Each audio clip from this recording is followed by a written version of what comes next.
What's up, everyone? Welcome back to another episode of the JFK Debates Project. I'm your host, Matt Douthit. Today, we have my friend and researcher, Bill Brown from Cincinnati, Ohio. How are you doing, Bill? I'm doing good, Matt. Not really a researcher, more I just call myself a student of the case. I Gotcha, prefer that. gotcha. This is going to be can you believe it, our third debate I in can't believe you're coming back for more. in 4 years. I appreciate that. How long? Your main area of focus is the murder of Officer Tippit, and that's the what we always talk about and debate about. Actually, we don't even talk. We hardly ever debate the JFK assassination. It's Right. mostly just Tippit. But how long have you been researching the Tippit case, and what drew you to that? The Tippit case, and let me answer that in two parts. Let me say the assassination first. Okay. I was in high school, uh, study hall, and after they took roll call, it was the 10th grade, so it was 1985. And after they took roll call, if we wanted to, we got to go to the library for the remainder of that study hall period. So I always went to the library. And this particular day, I had no homework, nothing, no school assignments I had to catch up on. So I was just going through the true crime section in the library and came across Jim Bishop's book, The Day Kennedy Was Shot. And I just picked it up and started thumbing through it. And I was hooked. And the next thing you know, I'm reading that book. And I'm in biology, for example, and I'm reading The Day Kennedy Was Shot by Jim Bishop instead of paying attention in class. So that was 1985. So I've been a student of the Kennedy assassination since that day, sometime in the fall of '85.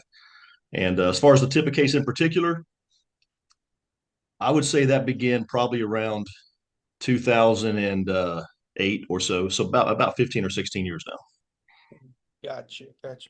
And the reason that happened is I was involved in all of these assassination discussion forums and Facebook groups, et cetera. And actually, back then it wasn't even Facebook groups, but there was a couple different internet forums, and in debating with online debating with conspiracy advocates, I simply just found myself gravitating more towards the Tippit case as being my area of interest.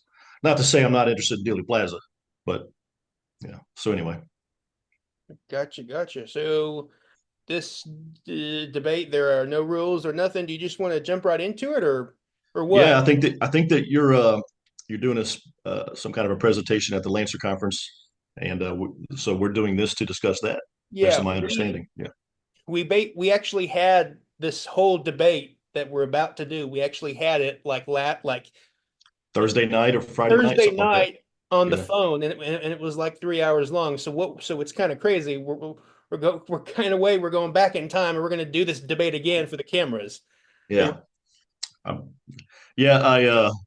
Yeah, I'm ready. I was ready before I ever knew you were doing a Lancer presentation. yeah, so basically, you know what? You're in for a treat because this is the first time. Can you see my screen now? Yes. This is actually the first time that I'm ever revealing right now. Today's date, the 18th of November. Yeah. So this is about 4 days before you're actually doing your Lancer presentation. Absolutely. So you're the first one to get to see it. So what I'm going to do something a little different from the debates that we have done in the past. And of course, it wouldn't be, it would be beating an old horse if we just talked about the same stuff over and over that we've already talked about. So what I wanted to do, what I'm going to present at Lancer, is something called the minimal facts approach to the Tippit murder. Now, who is this guy? This guy is Dr. Gary Habermas. He is a theologian from Liberty University, and he several years ago he set out to prove historically that's my cat in the background. Sorry about that, folks. He set out to prove historically that Jesus Christ rose from the dead. Now you might be thinking, what? How can he do something like that? Like prove it historically? It's 2,000 years ago, and people disagree on stuff like that. Well, what he invented was something called the minimal facts approach. Now, what is that?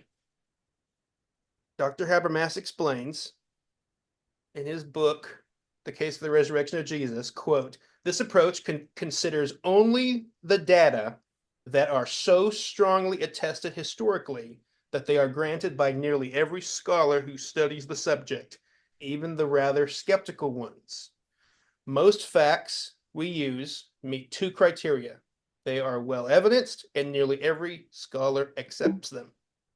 And Dr. Habermas writes here, quote, regarding my references to the vast majority or virtually all scholars who agree, at least when referencing the most important historical occurrences, I, Dr. Habermas, frequently think in terms of a 90-something percentile head count. So 90% is what I'm going for. All right. And he's even said even 80% is fair. But let's keep it in the I personally like to keep it in the 90% range. So what Dr. Habermas did is he has this list of 12 facts that he made. And he always concludes, based on these 12 facts that virtually all experts in the field agree, provide us with solid evidence that Jesus rose from the dead, or X, Y, and Z. And when he's more provocative, he says, I'm using their data. He's using stuff from Christian scholars, agnostic scholars, atheist scholars, moderate scholars, conservative scholars, liberal scholars, and everything. So really, I've known about this for a good while, but I was at work one day and I was like, what if I applied this same method to the Tippit murder? Okay. So I came up like Dr. Habermas did with 10 facts that everyone can agree on. So my minimal facts approach to the Tippit murder, ironically, based on Christian apologetics, says I can take these facts that the lone nutters like you allow and have enough of a basis to show that Oswald most likely did not kill Tippit. Now, what could these 10 facts possibly be? I'm going to go through them very quickly, all right? And then you can respond. So fact number one, there is an apparent time problem that would seem to make it impossible for Oswald to have done the shooting. Fact number two, no one saw Oswald walking or jogging the supposed route. Oswald would have been walking east, yet virtually all the witnesses say the killer was walking west. Facts 4 and 5 go together. The shells could not be matched with the bullets, and the bullets could not be linked with the revolver. Fact number 6, the shells and evidence could not be identified by the witnesses as the ones they found that day. 12 witnesses, or many witnesses, refused to identify Oswald as the shooter, or as the man fleeing the scene. Some of those 12 witnesses said the killer was not Oswald.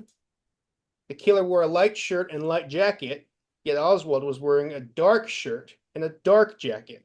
And finally, fact number 10 says the killer put his hands on Tippit's car. Fingerprints were lifted and they did not match Oswald. So it's always bam, bam, bam for minimal facts. So I can say, just going through those really quick, these 10 facts that virtually all researchers in the field accept provide us with strong evidence, in my opinion, that Lee Harvey Oswald most likely did not kill J.D. Tippit. And that's really it. That's really it. That's what minimal facts is supposed to do. It's supposed to be bam, bam, bam. Based on this, we can most likely conclude X, Y, or Z. All right. Do you have any initial responses before we get into it? Well, before we get into each point individually, the general overall response I have is um, the whole thing is based on experts agreeing with each of these 10 points. And I just don't know that everybody accepts some of these things that you're claiming to be true to actually be true. Virtually everybody. There's Mhm. always going to be some Mhm. 10%, sometimes 20%, Okay. disagreement. But virtually everyone, I think, accepts that. Guess it depends on what you mean by the word virtually, but okay. Well, I'm ready for number one, whichever that was. All right. Fact number one, there's an apparent time problem that would seem to make it impossible for Oswald to have done the shooting. Do you accept this? I do not, and I'm being perfectly honest. I'm not trying to be difficult. Okay. I don't think there's a time problem. that would seem to make it impossible for Oswald to have done the Tippit shooting. And the reason I don't think that to be true is because in 1964, the FBI, along with the Secret Service, and just bear with me here, the FBI, along with the Secret Service, they went to, along with the help of Cecil McWaters, the bus driver, and William Whaley, the cab driver. So with a stopwatch, they have Oswald leaving the school book depository building around 12:33. And I'm not going to bore with the details, but basically he goes up and gets on the McWaters bus. He's waiting on the McWaters bus. He gets off the McWaters bus, walks over to the Greyhound station, gets in the Whaley cab, goes to Oak Cliff, goes 3 blocks past the rooming house, and then walks back to the rooming house. So the FBI and the Secret Service, along with McWaters and Whaley, they did all this reconstruction with a stopwatch. And I can certainly get into the details if need be, but it's not necessary. The bottom line is they have Oswald arriving at the rooming house basically at 12:58, 12:59. If you allow room for error, could be 1 o'clock, could be 12:57. But basically 12:58, 12:59, Oswald's arriving back at the rooming house. And now Earlene Roberts was the only human being in the world that was present inside the rooming house when Oswald arrived at the rooming house. And she gave various time discrepancies or various wordings. She worded it in various ways. He's back there for not more than 3 or 4 minutes. He was back there for 5 minutes, a few minutes. But the one thing that she said, and see, to me, that's all a figure of speech. But the one thing that she said that is not a figure of speech that can be taken literal is she said that he was back there just long enough to grab a jacket and put it on. So my opinion is that Oswald arrives around 12:58. Again, could be 12:57, but basically he arrives at 12:58. He's back in the room just long enough to grab a jacket and put it on. And I obviously also believe that involves grabbing his revolver. I don't think he changed clothes. He grabbed the jacket, put it on, and goes back out the door. So I believe Oswald's going out the door by 1 o'clock at the latest. All right. And then you can walk. Now I know he's seen by Roberts at the bus stop, and nobody knows for how long he actually stood there. All we can do is speculate. But you can walk from that rooming house to 10th and Patton with the shortest, most direct route. And I did it in 2020, and I did it in about 12 minutes and 30 seconds. And I bet you that if I would have done it in 1990, I could have done it when I was closer to Oswald's age. I could have done it in 11 minutes, 11:15. So uh, this has Oswald arriving for the first time, and I say for the first time because we'll get into it later. But this has Oswald arriving for the first time at 10th and Patton at around 111 to 112. And I do not believe that there's a timing problem that seems to make it impossible for Oswald to have done the Tippit shooting because I just explained to you how he could have got there around 111 or so. Yeah. Listen very carefully to how I word. There is an apparent time problem that would seem to make it impossible. That would seem to make it impossible for Oswald to have done the shooting. You don't agree with that statement at all? That Well, if someone just who's never studied the case just starts to look into it, they won't see, oh, there's an apparent time problem here from the room from you don't think that that's the case at all? okay, so I've done a post on various internet forums and also and also the Facebook groups, and I call it. It's titled Oswald, comma depository to rooming house. And these new people that you're talking about, if they were to start reading about the Kennedy assassination, the Tippit case, and Lee Harvey Oswald, I guess the apparent time problem is going to depend on are they reading my information, which has Oswald arriving at the rooming house at 12:58 and back out the door by 1 because Earlene Roberts said he was back there just long enough to grab a jacket and put it on, or are they reading other people's information who want to argue that Oswald didn't arrive until 103 or 104 and he's back there for a few minutes and he's not back out the door till 107 or 108. It depends on what they're reading. So sure that they could be reading something that makes it seem like there's an apparent time problem, but also if they read everything, which includes my opinions and others, then they'll be like, well, actually, there's not a problem after all. Just trying to answer your question. So what do you think? So what do you think about this? So in 1993, author and tippet expert Dale Myers, he said on PBS, on the famous PBS Frontline special, he said, quote, he certainly couldn't have gotten here unless he got a ride. What do you think about that? I don't think first of all, I don't think Dale adheres to that anymore any longer. But I got to tell you, if I'm not saying Oswald got a ride, but if I was happened to be driving through Oak Cliff that day, whether I'm driving on Marsalis or Beckley or anywhere in between, and I see a guy hitchhiking and for some reason decide to give him a ride, and I'm not saying Oswald's hitchhiking, I'm just just laying out a scenario here. And then I found out that that's the guy that killed the president. I wouldn't come forward and say I gave that guy a ride. So you know, You see is what it you possible Oswald got a ride? Sure. Is it possible? Is it required to have gotten a ride in order to arrive at 10th and Patton in time? Absolutely not. you just kind of it's, I mean, when you say that, it kind of sounds like you're admitting that yeah, he could have gotten a ride. Isn't the undertone there saying yeah, there's Well, kind of who am I to sit here and say absolutely not? He didn't get a ride. I can't do that, and I always try to be fair.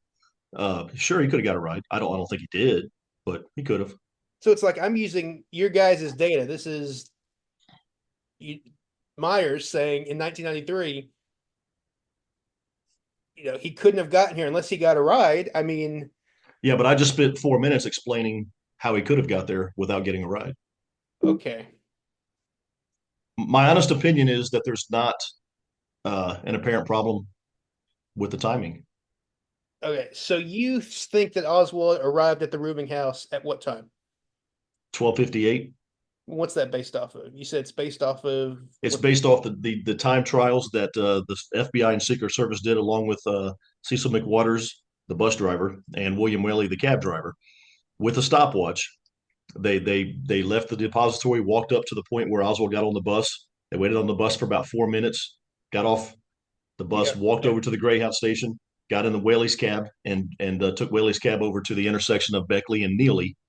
Oswald gave the 500 block of North Beckley as his destination when he got in Whaley's cab, but he got out at the 700 block. He got out 2 blocks short of his destination, which Yeah. is Beckley and Neely. Okay, so he had a 3 block walk back to the rooming house, and I just explained to you they with the stopwatch. They recreated it all, and they get back there between like 12:58, 12:59. And if they had done multiple time trials, maybe they get back there at 12:56 one time, and maybe they get back there at 1:01 another time. It depends on traffic. Who knows? Yeah. But the one they did, they got him back there at 12:58, 12:59. And in all the Facebook groups and the internet forums, just do a search, Oswald Depository to Rooming House, and you can read where I spell all this out. I'll insert a screenshot of that post where you can go find it right Mm. here when I hit the video. So do you agree with here's the Warren Commission's timetable from when Oswald left the depository to when he's apprehended at 150. Do you agree with the Warren report's timetable? No, I don't know. There's a lot about the Warren report that I don't agree with. We You we agree, know more today. We know more today than what people knew in 1964. but do you agree with You this have to ask me what you'll have to ask me specifically what, and then I'll so answer if I like agree they with you. so like they said Oswald left at 12:33. He got on the bus 7 minutes later at 12:40. He got off the bus at 12:44. He was in the cab at 12:48. He got off at Beckley and Neely at 12:54, and then he arrives exactly at 1 o'clock. Do you agree with their I mean, time? I can accept it, but the post I made, the information I researched regarding the FBI and the Secret Service reenactments gets him there 12:58, 12:59, but close Well, enough. well, it's 1 minute less than this, so you're conceding it's essentially the same as the Warren report, right? Yeah, I guess it depends on how much we want to argue about a minute or two. Now you're just accepting these times. It was this time from this time, this time, this time. Why have you done time test yourself?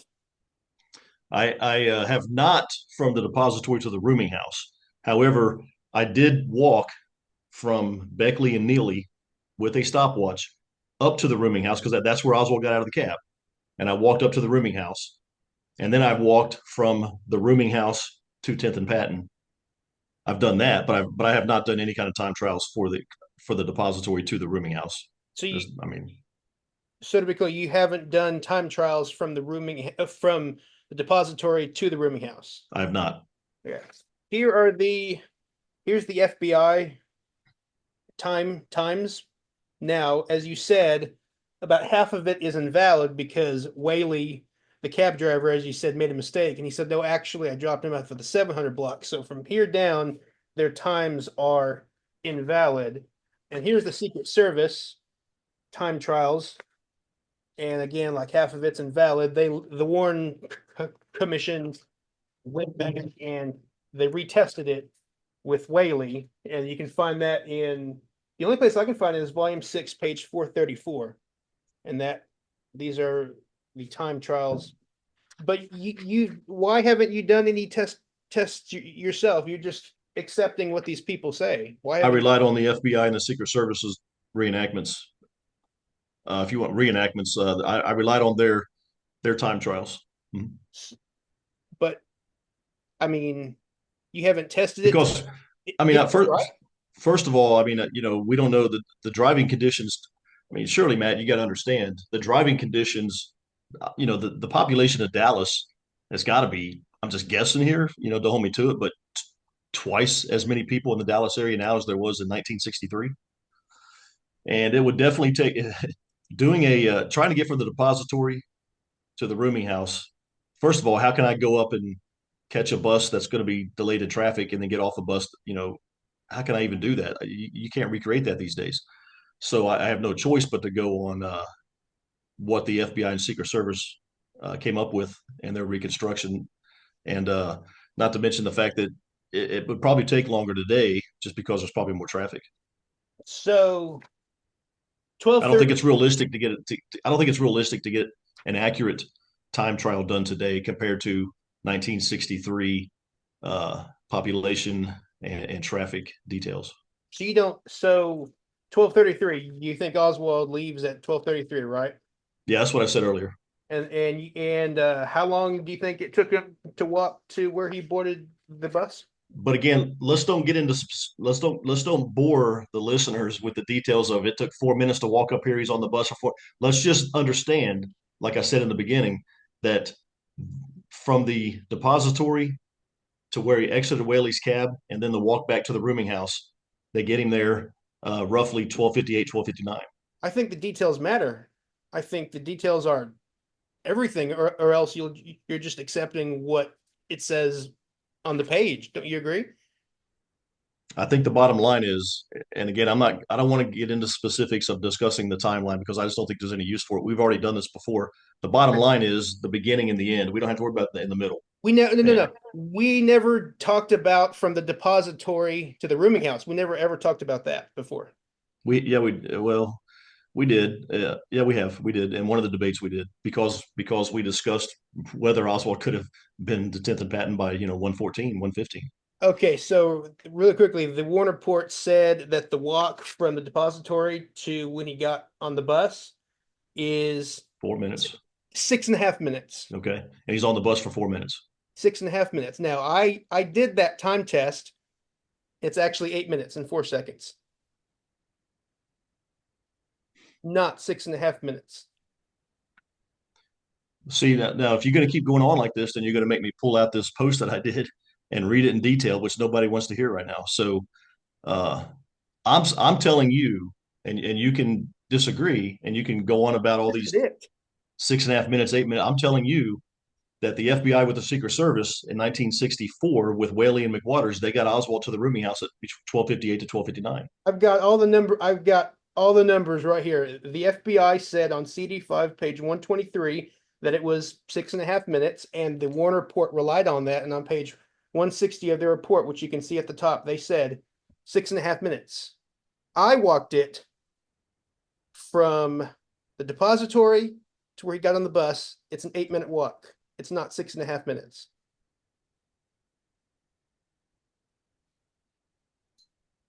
I don't know what you want me to say to that.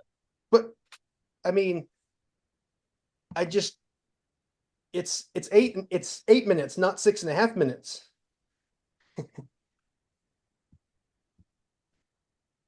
The Secret Service report, which we're right here, says it was 4 minutes and 30 seconds. 4 minutes and 30 seconds. Okay. I think they were just bullshitting on that one because, That's your opinion. but it took eight. Yeah, that's what I think. But it takes eight. It's an 8 minute walk. The The the FBI and the Secret Service in 1964, it didn't take them 8 minutes. So I don't know. I don't know what to. I all don't know I what to did tell you. all I did was walk from the steps to the depository to where he got on the bus. It's very easy. It's a straight line. It's 7 blocks, 8 minutes.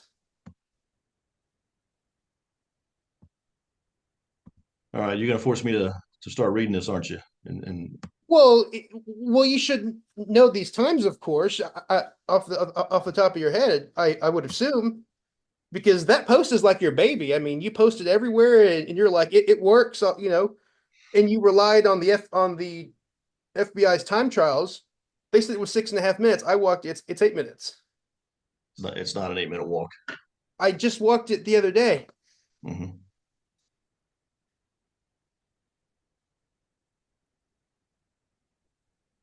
So what I got here, the Secret Service, and this is from my one of my Okay. own posts. The Secret Service and the FBI reconstructed Oswald's steps with the help of Cecil McWatters and William Whaley in an attempt to determine the absolute earliest that Oswald could have arrived at the rooming house.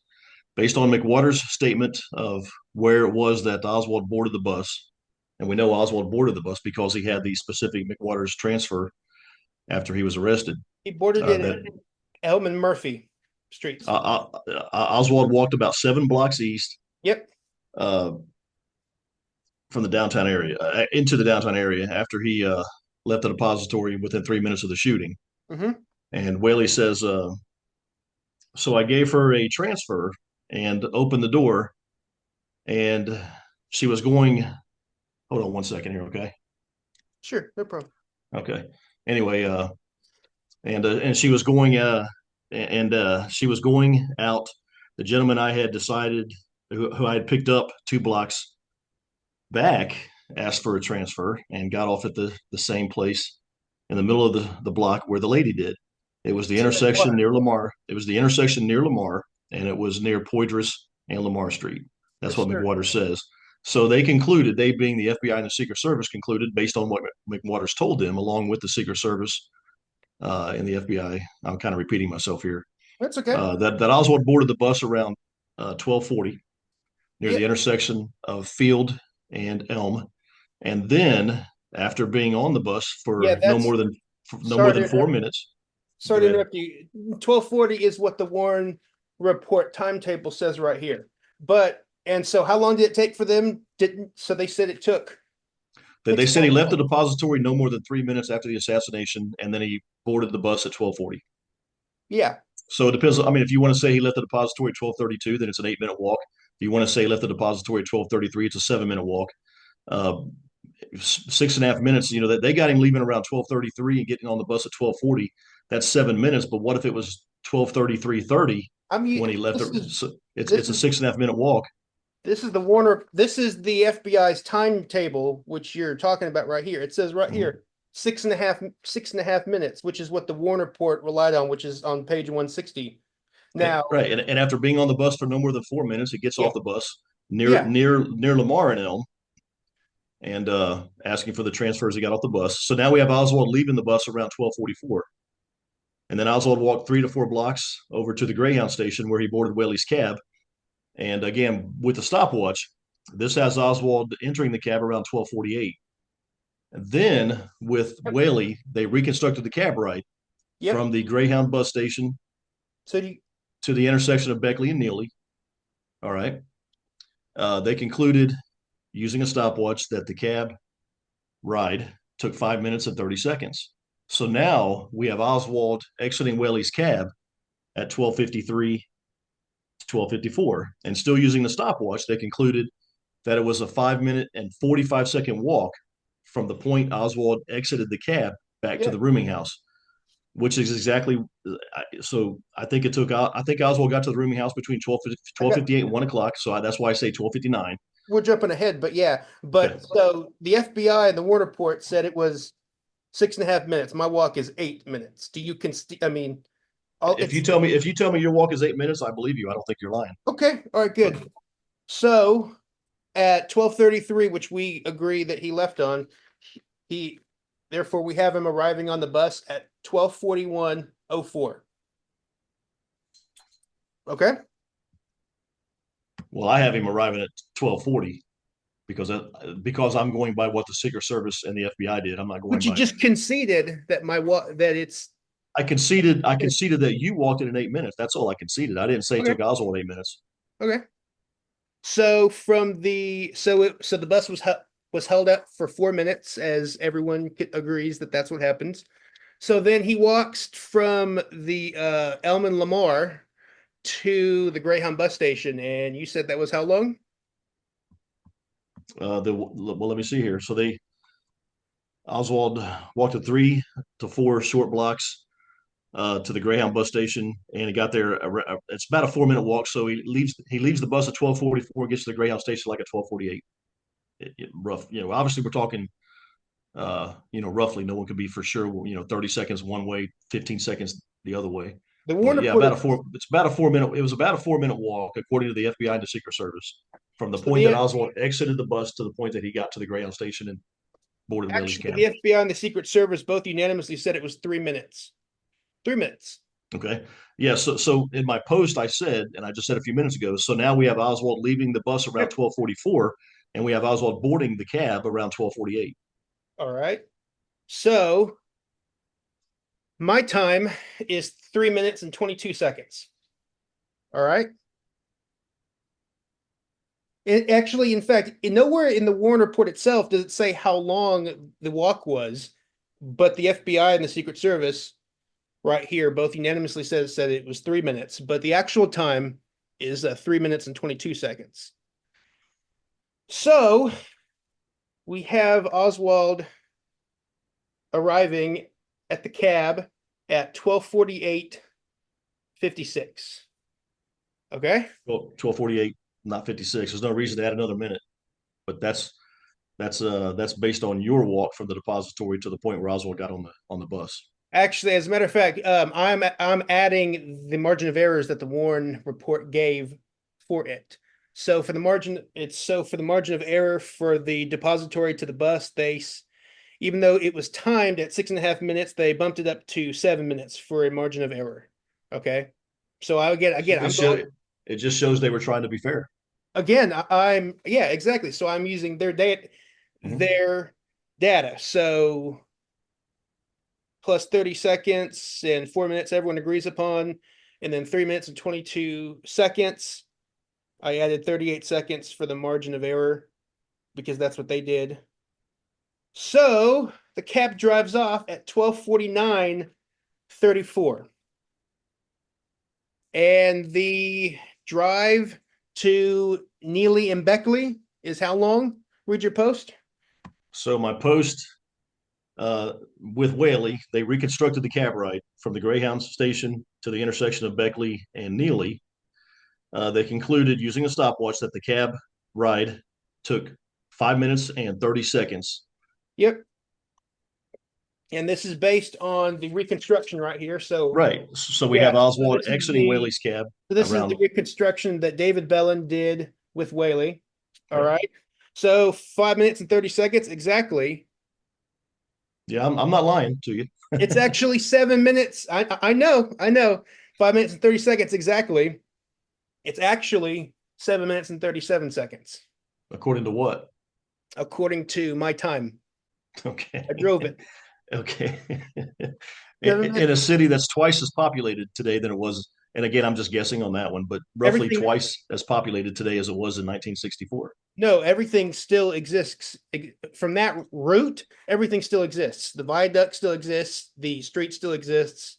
What do you have to guarantee me that the traffic conditions were the same when you did your reconstruction versus how it was when they did theirs? We know Do you have that any do you have any guarantees? Of course you don't. Actually, I do, because when I did it with no traffic, I I did a second test where I did it with no traffic. I stopped the clock every single time I approached a red light or traffic or stop signs, and damn, it was 5 minutes and 40 seconds, which is this right here, five 5 minutes and 30 seconds. So what they did was they completely omitted any traffic. So, but how it actually was, just on a regular day, it's 7 minutes and 37 seconds. See, that's the thing. You have to test this out and check it. You can But see what happened. again, the bottom line is you don't know how fast Whaley drove. You don't know what the conditions were like, and I understand what you're saying about how you stopped at lights and stop signs. I guess you stopped the clock and then, but That's where the 5 minutes and 30 seconds comes from. If right, there's no traffic. but what if Whaley drove faster than you did or the Warren Commission reenactments? I mean, nobody knows. There's this. The whole thing is you can't really do. You can't really argue as a fact, and I'm not even trying to do that. You can't argue as a fact that Oswald got there at a certain time. You just can't. It's faulty to try. We can have So approximates. Approximately the sure, approximately, and I have Oswald approximately getting to the rooming house 12:58, 12:59. but I drove it and it's 7 minutes and 37 seconds. It's not Okay. 5 minutes and 30 seconds. Okay. Well, good for you. But I mean, it's 2 minutes. So figuring this out, I figured out what they did with zero traffic, zero traffic, zero stoplights, zero red lights. It was 5 minutes and 30 seconds. So that's what they did. They omitted the time to make it, apparently to make it shorter. But how it actually is, driving it on a regular day, 7 minutes and 37 seconds. According to you, according to your time trial reenactment, sure. We can do But it. You're going to be here but in a few days. We can do it. but you've done nothing to show that Whaley didn't get from the Greyhound station to Beckley and Neely in 5 minutes and 30 seconds on November 22nd, 1963. Again, nothing has changed. Nothing has changed. The viaduct is still there. Those streets are still there. Neely and Beckley still there. It's all still there. That you've done nothing to change my opinion. Anybody else listening can decide for themselves, I guess. Well, we can drive. Well, I drove at average speed. Mm-hmm. 40 miles an hour. 40 miles. I mean, we can do this together if you don't believe me, but it's right there. 7 minutes and 37 seconds. I mean,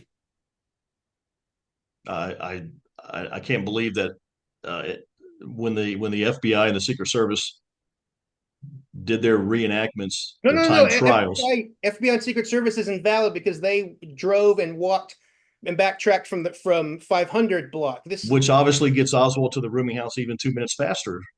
So So like I said, everything from here down, from the FBI, everything from here down, the Secret Service is invalid, but they corrected the issue.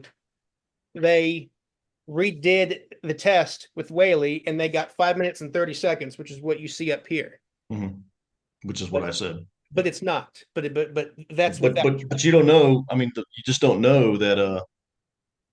You don't know that they. Did they have police escorts at every intersection clearing the way for them? So Whaley did. On their time trial, so Whaley didn't have to stop. I haven't seen anything saying that was done, and that's kind of what you're implying. I mean, it's right there, clear as day. I mean, okay, but okay. Last time, out of cab to at rooming house. So Oswald walks to his rooming house from Neely and Beckley, and read it from your thing. What did the Warren report say when they retested it? I think it was 5 minutes and 45 seconds. Exactly. Yeah. It is actually 8 minutes and 9 seconds. Yeah. I walked it. Are you telling me that from, okay, let me get this straight. So Mhm. from Beckley and Neely, is that where you started from? Yeah, yeah. And it took you how long? To walk to the rooming house, to backtrack and walk to the rooming house, 8 minutes and 9 seconds. I walked that with Frank Battleson 2 years ago, and we did it You just in whoa, what? whoa, whoa. You said you didn't do a test from Neely and Beckley to the rooming house. You said you only did from the rooming house to the Tippit murder. No, I said that I didn't do from Beckley, just rewind and listen. I said I didn't do from Beckley to the point where, I'm sorry, I said I didn't do the depository to the point where Oswald exited the cab at Beckley and Neely. I did not do that. But So I specifically said probably 10 minutes ago now, I specifically said that I did time my walk from Beckley and Neely back up to the rooming house. And then also from the rooming house to 10th and Patton. That's exactly what I said. I mean, And I did that with Frank Battleson 2 years ago. Probably, what was the I have time? to consult Frank. I can't remember the times, but it was very similar to that 5 minutes and 30 to 6 minute mark, which You don't have the they have. time? I could get it from Frank and send it to you in a private message, but I wasn't aware we were going to go into this stuff in this much detail. Again, But it's a straight line. All I did was walk there. I even power walked it, and power walking is like, yeah, s- well, I'm power here to tell you. walking it. I'm here to tell you as a fact that I walked from Beckley and Neely to the rooming house in less than 6 minutes. Absolutely, Again, 100%. That's a fact that I did. I power walked it yesterday, and it was, power walking it is like, 7 minutes and 58 seconds. 7 minutes. I mean, all I did was walk it. I walked it just like what they're claiming. It's not 5 minutes and 45 seconds, and 8 minutes and 9 minutes. See, this is the I, whole. I walked it 2 years ago in less than 6 minutes. So, I whatever. don't I don't know. We can do this when you come in a few days, and we'll If do I it do, yeah, together. right. We'll do it together. Are you up for that? Sure. I've already done it before, but sure, yeah. But I mean, it's just straight line and just So, walk. so hold on a second. How long do you think it takes walking at the straightest route to get from the rooming house to 10th and Patton? No, no, no, no, no. No, no, hold on. I'm just asking you a question. How long do you We're not think there it takes yet. to walk? Huh? We're not there yet. We're talking about this. Yeah, but So this applies to this. I'm asking you real quick. In your opinion, how long, if you don't mind answering, how long does it take to walk from the rooming house to 10th and Patton? Walking the most direct route. like you said, about 12 minutes. No one gets Okay, and so no one it disagrees with it that. takes it takes 12 minutes according to you. You agree that it takes 12 minutes to get from the rooming house to 10th and Patton, yet you think it takes 8.5 minutes or whatever you said just to get 3 blocks from the rooming house to Neely? It's And then it, so you're saying someone can walk from Neely to 10th and Patton in the remaining 4 minutes, and that's not right. You're off again. there I somewhere. was power walking, and when I was power walking, it was like 7 minutes and 50 something seconds. I'm not sure what your times that you're thinking about. I mean, I walked it yesterday. It's 8 minutes and 9 seconds, not five It's not minutes. it's not that long, Matt. I walked it in less than 6 minutes. I timed it. I timed it. It's right So did there. I. So did I with a stopwatch. Literally with a stopwatch. I walked it with Frank, and we did it in less than 6 minutes. Were you running or power walking? No, we weren't cheating. Why would we run for? We didn't do that. We Were wanted you we were you wanted an walking? honest representation. We walked it, Just and we weren't walking even regularly. we weren't even speed walking. You We were must have walking. We were walking like we had a determination, but we were not speed walking. you must have stopped at the wrong block because I stopped at near. Beckley and Neely. Yes, I know. Yeah, right. That's where we started the walk from, and we even walked across the street because we started from the point where Oswald exited the cab, and then that's where we started the stopwatch, and we walked from across the street over to the east side of Beckley, and then walked up, and we timed the whole Exactly. thing. What's So that? again, so for those listening, this is why you can't just take at face value these time tests. You have to actually do tests yourself. I invite anybody in Dallas to go to Beckley and Neely and walk up to the rooming house, timing their walk, and I guarantee you they can do it in less than 6 minutes. Uh, You must have been 2 blocks further down the no, fight. You no, must I have. haven't. No, absolutely not. Absolutely Well, not. Matt, do you want to sit here and argue about this for the next 20 minutes? No, You walked it in a certain amount of time. I'm telling you, I walked it in less than 6 minutes, and so did the FBI, Secret Service, the reenactments.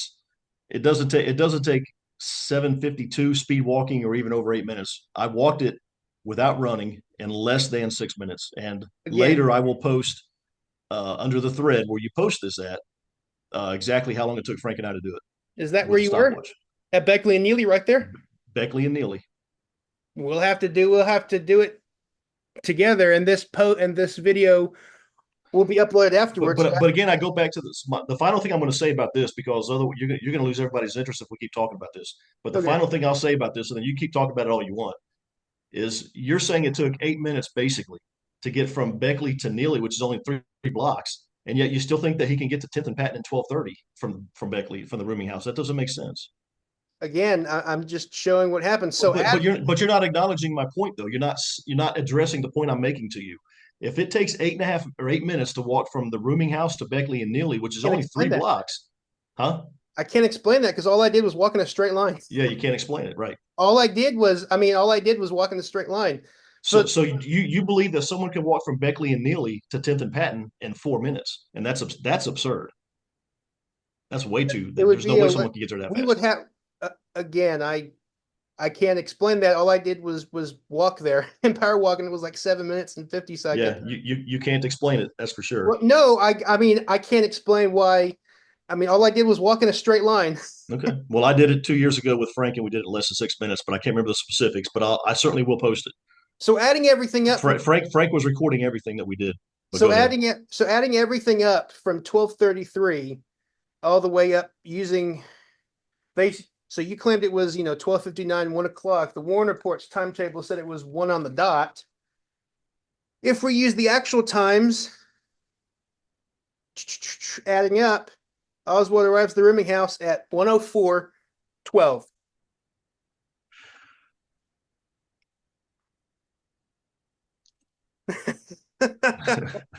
Yeah, it's really incredible. You have to test all this out. He arrives at the rooming house around 12:59. Huh? He arrives at the rooming house around 12:59. Again, if you look, I did all these tests. Look at all my notes and math and double checking it with the FBI and the Secret Service and the Warren Report. I mean, I was 50-50 on whether I'm going to come down to Dallas this week, huh? but the desire to stand at Beckley and Neely with you and Huh? time our walk to the rooming house and show you that it can be done in less than 6 minutes, that's going to be almost worth the trip itself if I were to go. Yes, all I did was walk in a straight line. And that's all Frank and I did. We did it in less than 6 minutes. Again, I hold on, let me share my screen again. I'm Again, gonna I'm gonna text Frank. Go ahead. I'm gonna text Frank real look, quick while we move 8:09. on. Look,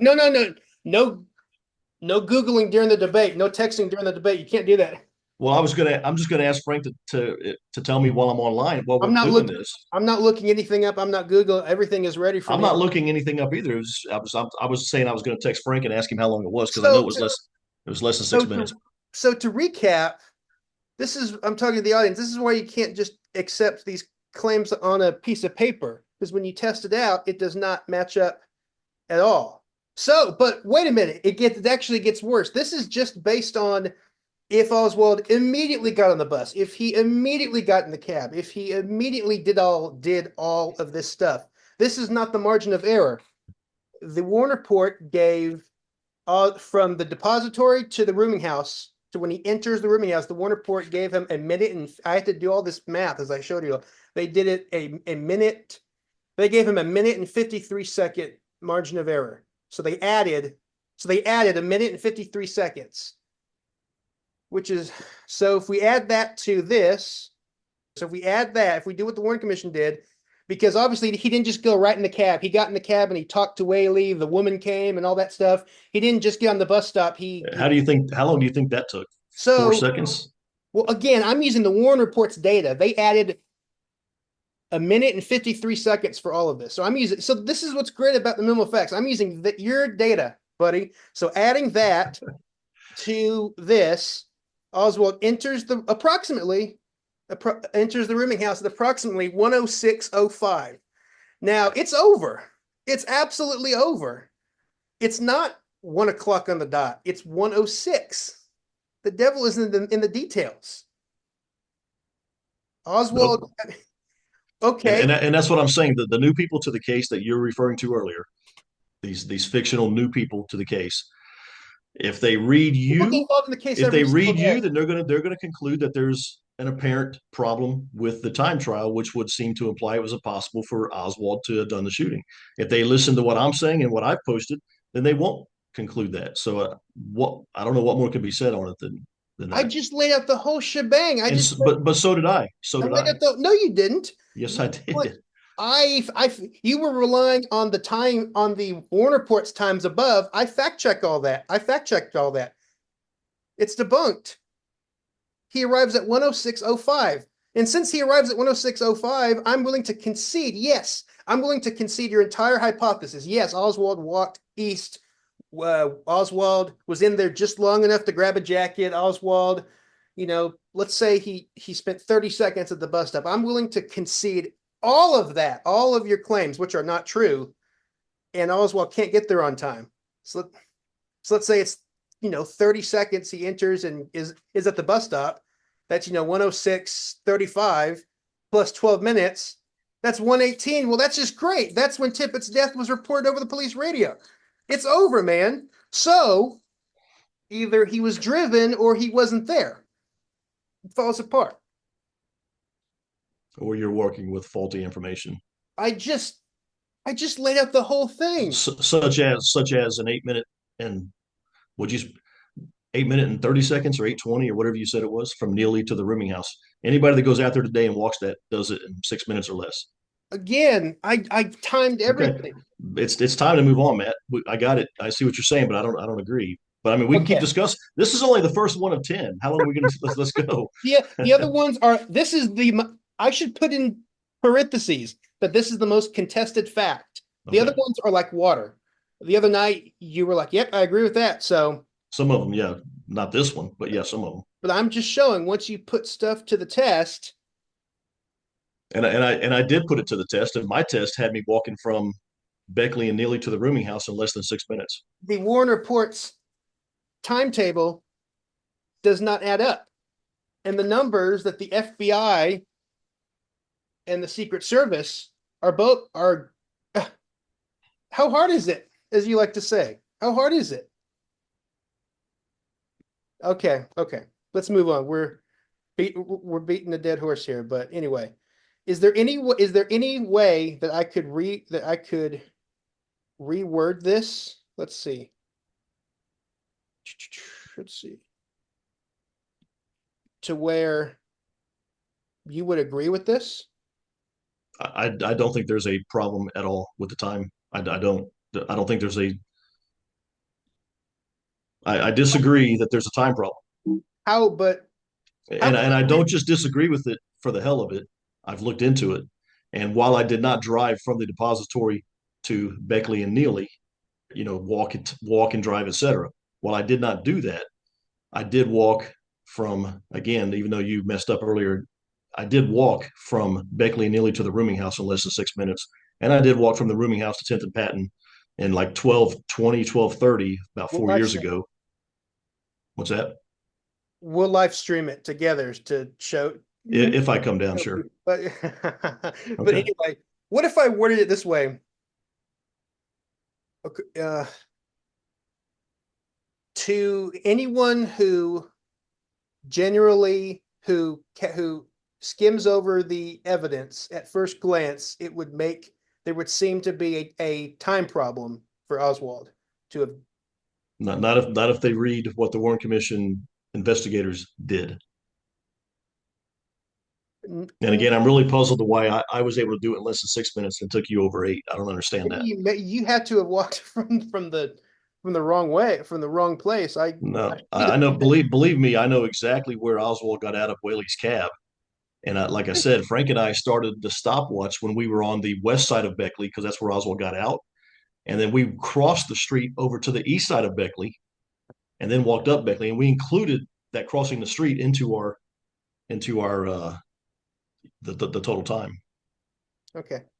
So, The all simple fact that you're saying it took you over 8 minutes, I'm telling you, as soon as that gets proven wrong, which it will, then your whole thing's been shot out of the water because that doesn't make any no, sense. it's not always. So you'd say it was 5. The Warren Report timetable has it at 6 minutes. So all I would have to do is minus 2 minutes. Doesn't it's so instead of 118 he arrives 876 he arrives at 116, but Tippett was killed at 114. So it still doesn't work. So you do agree. So you do agree that Tippett was killed at 114. I'm conceding that. Yes, I believe that. Okay. So so again, it still doesn't work. Again, I mean, Well, again, according to what you're saying, it doesn't work. According to what I'm saying, it does. I spent I the just first half of said this explaining how Oswald gets from the depository I took it to, back, to, to Bill. the to the rooming house, and then from the rooming house to Patton. and I I shortened have it him from I eight have him minutes to arriving 6 as early as 1:11. I'm using the Warren Report's data. I cut my time back from 8 minutes to 6 minutes. So instead of 1:18, he arrives at 1:16. That's too late to commit the murder. Your So your your data is faulty. I'm I just conceded your data.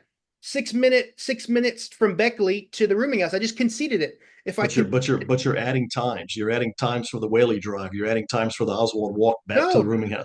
no, all I did was state what my times were. Yeah. Let's move on to the number two. I mean, this is enough. Okay. It's I've said what I've said. You've said what you said. There's no sense in us going on for 20 more minutes about it. Okay.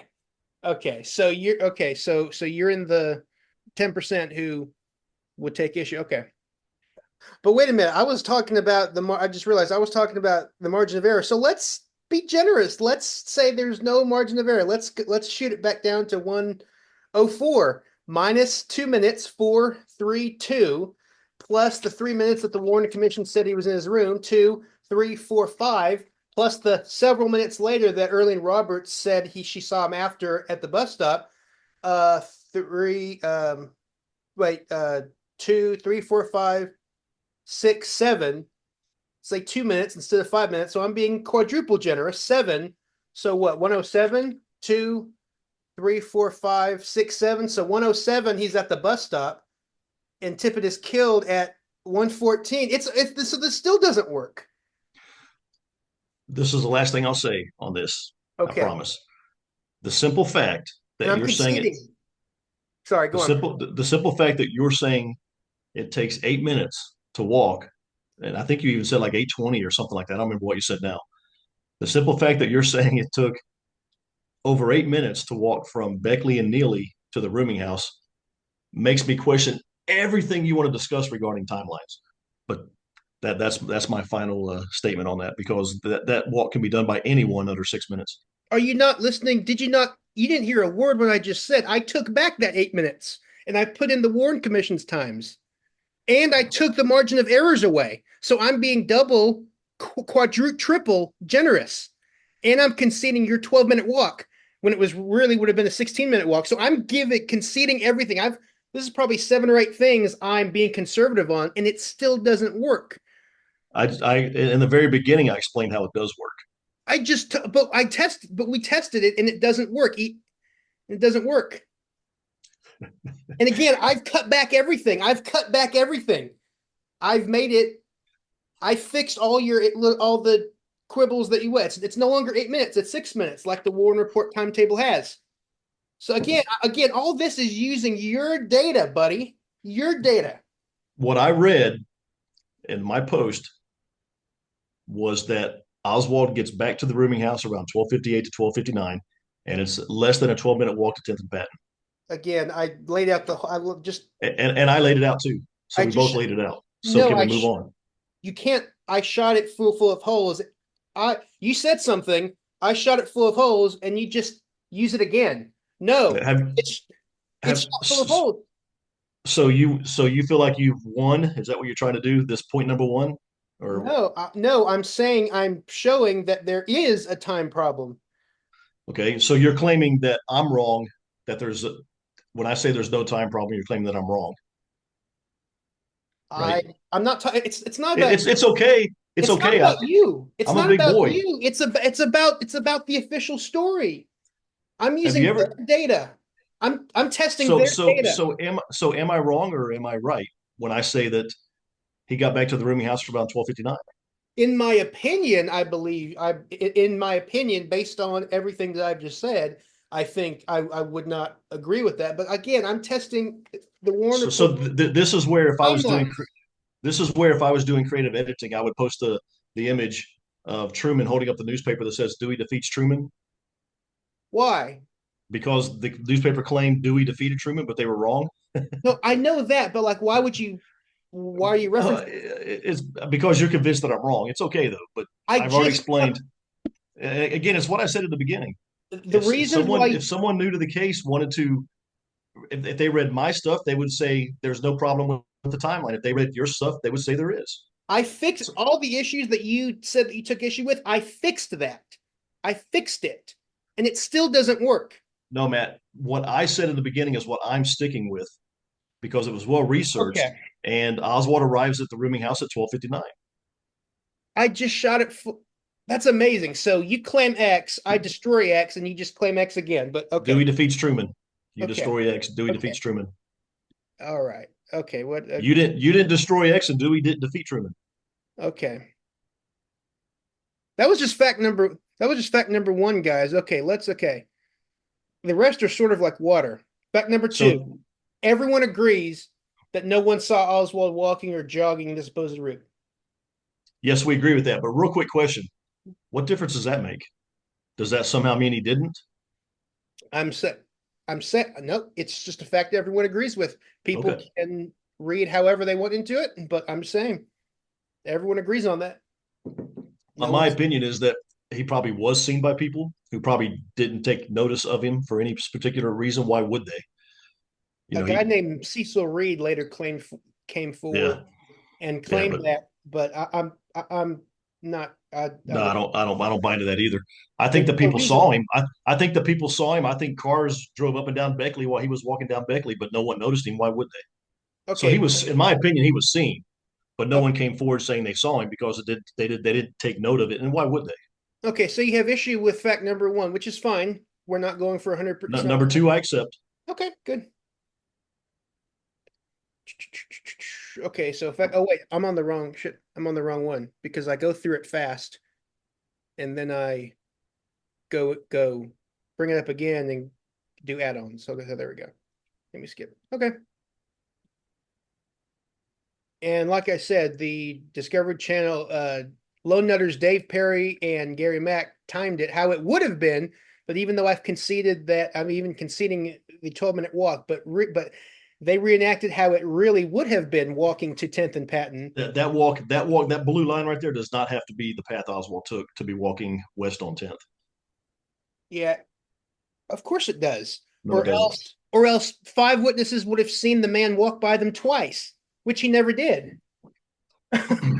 So therefore, he had to have walked the blue route, and it's 16 minutes. The blue route probably is 16 minutes, but he didn't have to walk that I just told you route. why six why five. why listen? Why is anybody walking that route? Explain that to me. Why Explain why anybody walks that route. I don't think Oswald was walking that route, but I'm saying that Explain. had he Okay. killed whoa, Okay. had he killed Tippett, he would have to have been walking that route to Gotcha. to be where witnesses saw the man coming from a minute before Tippett even arrived. They saw the man walking west. So you think that Oswald really did walk east Uh, this way. You see the arrow this way, but that up here he reversed and then 90 seconds later got back to where he to right here where the red dot is, where Tippett is. So in those 90 seconds, the people in the neighborhood here would have had to have seen the man walk by him twice, which he didn't do. doesn't this apply to one of your following points that we can discuss it at the proper time? Are you getting ahead of yourself? Oh Because I'm shit! certainly willing to discuss exactly what you're I'm what getting you're saying. I'm getting ahead of myself. Yeah, you're right. Okay. Okay. Even in Vincent Bugliosi's book, he's if you read the end notes, have you read Vincent Bugliosi's end notes? It's like thousands of Mm-hmm. pages. I've seen the CD. Yeah. Yeah, he spends like 6 pages distressing over like which route, how to get all how to jerry rig this, like all the others did in the past. And again, if there's no oh, I said it right there. If there isn't a time problem, then low nutters and critics wouldn't have to argue so hard about the topic. It's as simple as that. But anyway, let's move on. You want me to tell you what's simple? Just because evidence is questioned by some does not mean the evidence itself is questionable. It's not wrong. That's not what we're doing. What we're doing is we're testing the evidence against claims, and it's not adding up. Well, you go back to what your thing showed about the fact that we're arguing about it means it's questionable. Whatever that was that you had. Okay. Oh, Go back to the one that you had. It's as simple as that at the end. Go back to that, whatever that was. Yeah. If there isn't a time problem, then low nutters and critics wouldn't have to argue hard about the topic. My point is, just because it's being questioned does not mean it's questionable, and that's true. We That's true. no Just, one. Okay, let's say okay. Let me ask you a question, and let's don't get into this because let's take another hour. But just because some people question whether 9/11 was an inside job doesn't mean it's really questionable. It was not an inside job, but people are going to question it. Doesn't mean it's questionable. no. They question the 9/11 report because it reads like how much time he got. Yeah, yeah. But No, anyway, but let's go to number three. Let's go to people number three. question the 9/11 people question the 9/11 report because it reads like a novel. They didn't hire a scientist, they didn't hire an investigator, not a first responder, not a police officer, not a law enforcement agency. They didn't hire a scientist. You're getting way off topic here, I know, but I'm saying I'm not a truther. I'm not a truther. Matt. I'll never go Matt, down. let's go to number three. That's not the reason why they question it. And yeah, so but if it wasn't an issue, okay. But Let's go to it's not an issue. It's not an issue. I can't let this go. It's not an issue because we're arguing over it. So it is an issue. Okay. It's like how long the bus ride was, 4 minutes. No one in the world has ever argued that. People take McWaters at his word for that and what the Warren report said in the timetable. If there was a problem over it, we would argue about it. We argue over the time problem, so there is a time problem. But anyway, so you can see it. Fact number two. Oh, we were just fact number talking. two. I concede, but I don't think it means anything. But sure, I concede fact number two. So this is what we jumped the gun on about 4 minutes ago. Oswald would have Right. been walking east, but all the witnesses say the killer was walking west. Well, go back to where point number three is on the screen, and Virtually, I'm going to tell you that virtually. Helen Markham. Well, Helen That's why I Markham said the said. killer was walking from west I to know. east. But you don't believe that, do you? I don't believe it, but that's Okay. Awesome. but Awesome. your sentence there is incorrect. Awesome. Awesome. Well, I should change to virtually all the witnesses, but you don't believe that Or that's. why don't you put all but one or something like that? Oh, But that's up to that you. but that implies that he was doing that, but you don't agree that that's what happened. So therefore, it's correct to say all the witnesses who are All but all reliable. but all but one witness says the killer was walking west. Helen No, Markham because says he was walking east. no, because that implies that there's a problem, but there isn't a problem here because you agree that that's not what happened and that that's not what she actually Let, saw. let me ask you. Let me ask you two questions. Does Helen Markham say the killer was walking east? She claimed that, yeah, she So claimed she it. does. Whether she's right or wrong, she says it. She claimed it, Therefore, but whether that's she's not right or true. wrong, she says it. So the simple fact that she says it means that your number three there is incorrect. Sure, and I'm You strong. need to Sure, reword it.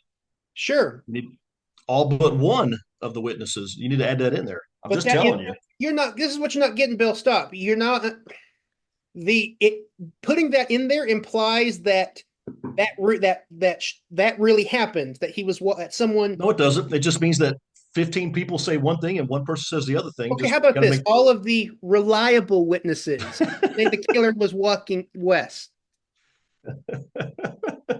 I don't need look. I don't even need to do it. Here is it. It's in every single contemporaneous written report, and it's look, and then I agree. walking You don't have west. to convince me. I wholeheartedly believe the killer was walking Here's east your to pretty west. face right there. Look Yeah, at that. right. Yeah. And So I'm again, actually in that video. I'm explaining how Oswald was walking from the east to the west. and walking So west back and correct. back to the rooming house would have been 16 minutes. That's even worse.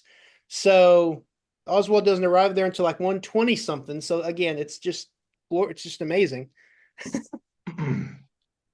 Okay. Did we finish the timing problem? Wow, we finished the timing problem. But Well, yeah, I mean, I could get into. I don't know what your other facts are, like 6 through 10, but at some point we need to discuss the Oak Cliff time trials that I did. Does that fall into number three, or does it fall in later? I can't what are remember you what you're. talking about? About how we already talked about the time travels. No, okay, so I guess it falls into number three. So let me go ahead and address it. Yeah, okay, go on. So I do believe that Oswald was walking west on 10th Street, but Yeah. that doesn't mean that he would have had to take the path as shown in the Blue Line reenactment by Gary Mack and David Perry. Because, and Dale Myers puts this forth and with malice, and it makes as much sense as anything I've ever read anywhere. I mentioned I mentioned that a few minutes ago. Yeah, but you mentioned it for a second, and then we kept going on, and I didn't get back to it. So All I right, have go on. something to say. All Yeah. right, go on. So the bottom line, the theory goes that Oswald is walking from the rooming house to 10th and Patton, the most direct route. Uh, Your theory. This is your theory and Dale Meyer's theory. This is not the theory. it's his theory, which I agree with 100%. Only because it makes as much sense as it makes more sense than anything else. So that's why I agree with it. And it's not, and nobody's saying it's a fact. It's just a hypothesis. Oh, okay. Well, I Okay. mean, yeah, we can't. Who can? I mean, nobody can say it's a fact. Obviously, it's a hypothesis. It's a theory. So Oswald's transfer. There was a bus stop at Jefferson and Marsalis, which is pretty close to the Jefferson Branch Library. Okay, and when you leave the rooming house at 1026 North Beckley, and if your destination is that bus stop right outside the Jefferson Branch Library at Jefferson and Marsalis, then the most direct route from the rooming house, and anybody can look this up on Google Earth, look it up. The most direct route from the rooming house to the library, which is where the bus stop was, has one walking east on 10th Street. So you're talking about the yellow line. For those that don't know, Right.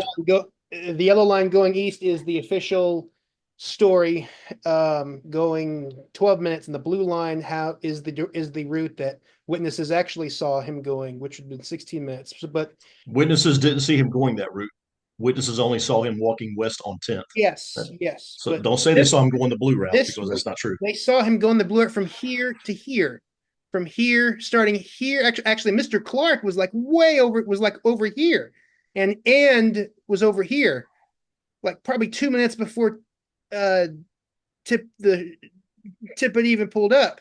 So we got the killer over here. We got Mr. Clark at the barber shop right here, and we have William Lawrence Smith, who was walking this way. You see, Are you giving any validity to the barbershop claim? I'm just saying that is a. Well, let me ask you. I mean, you relied on the guy just now. Are you giving that any validity? I'm saying that's what was reported. I'm saying that's what was reported. People So can. you are giving it validity then by I'm mentioning saying that's what was reported. That's what was. because that happened that was before noon. That was before the Kennedy assassination, I by the know. way. I know. So you can't. But So why are you bringing that up for? why in the world would Oswald be, assuming it was Oswald? Why would he Eh, in the world would he? Then why did you even mention it? Why would you even Why mention not? that? It doesn't matter. I'm just okay. Why We not? Because it was because the sighting was before noon. okay. So we have William. Okay, we have William Lawrence Smith, who's way up here. Look at that. He's way up here.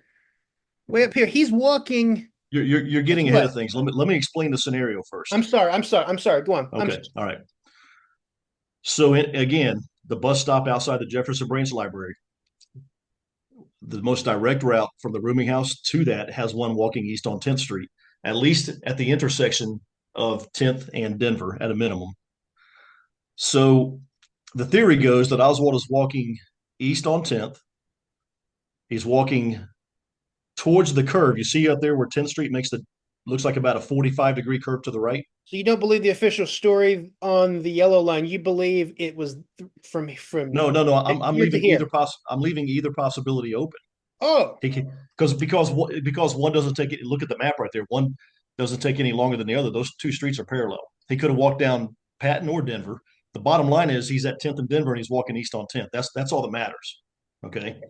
So he's at 10th and Denver and he's walking east on 10th. Now, whether he came down Patton or whether he came down Denver doesn't matter, even though I believe he came down Patton. But regardless, he's walking east on 10th because he's trying to get over there to where, see, again, you can see the red dot right there on 10th Street on your map. Go another block and a half, and you can see where 10th Street curves drastically to the right. It's like a 45-degree turn to the right. And over 10th here. Street, This is yes. what you're talking about? No, keep going left. Keep going to the left. Keep going to the left. Keep going. Right. Keep going right there. That turn right there. You see where 10th Street curves drastically to the right. So my idea is, and what Dale puts forth in his book, is that Oswald is walking because just off the screen right there, if you follow 10th Street, that's like a triangular block of 10th, Mm-hmm. Jefferson, and Marsalis. And that's where the bus stop was. So, or at least in that vicinity. Right here. So, yeah, so Oswald, no, further south. I'm It, I'm it, sorry. I'm sorry. Yeah. down on Jefferson, one block south on Jefferson is where the bus stop was. Yeah. But Yeah. beside the point. Right here. So let me start over again, real quick.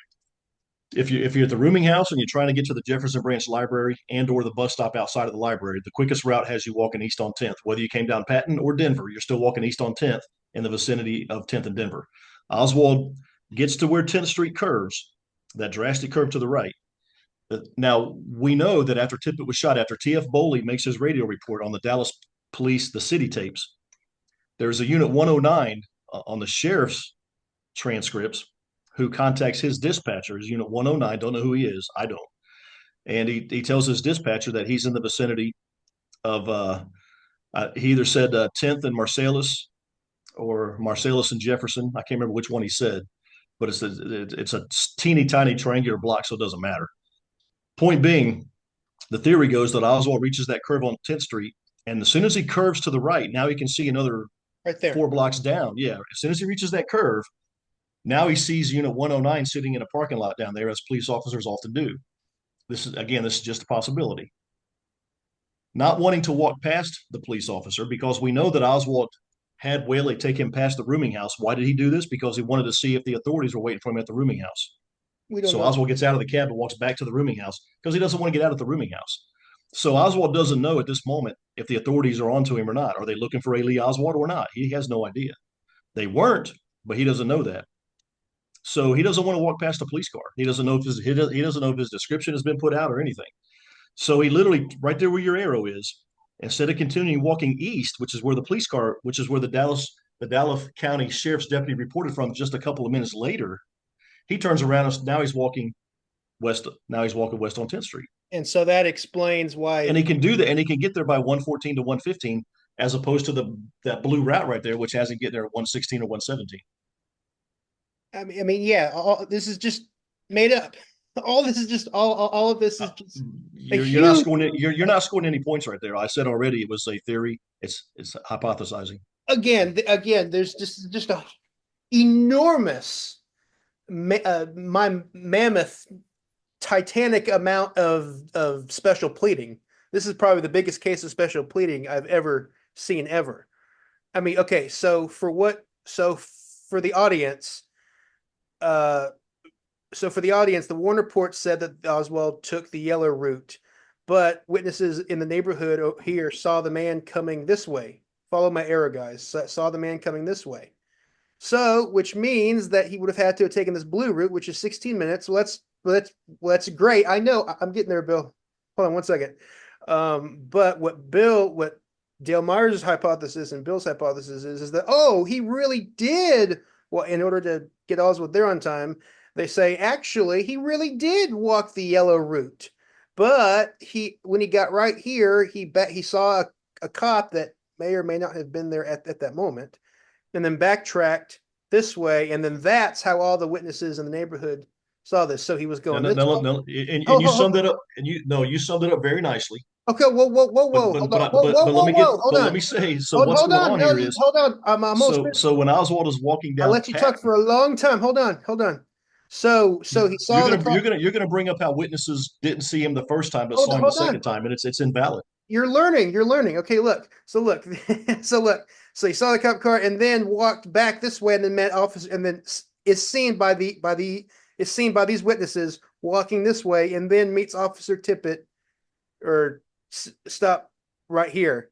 But hold on, Matt. Hold on. That is not 10th and Patton. Is that 10th and Patton right there? Yes, this is 10th and Patton. Okay, yeah, that is 10th and Patton. You're right. Okay, so but Myers times it in his book as 90 seconds. So he's like, okay, he really did walk the shortest route after all. Went up here and then saw the cop, got scared, turned around, and then was seen by all these people. But these 5 witnesses in the neighborhood would have seen the man walk by them twice in those 90 seconds. So yeah, I was there back in the spring, back in May, and from Tippett's patrol car to the curve on 10th Street, it took us pretty much 2 minutes and 10 seconds or something like that. I'd have to get the information to look. So we weren't able to do that in 90 seconds. For what it's worth. I know. Yeah, Dale says 90 seconds. I understand. I'm quoting him. I'm quoting your guy. Be nice, Bill.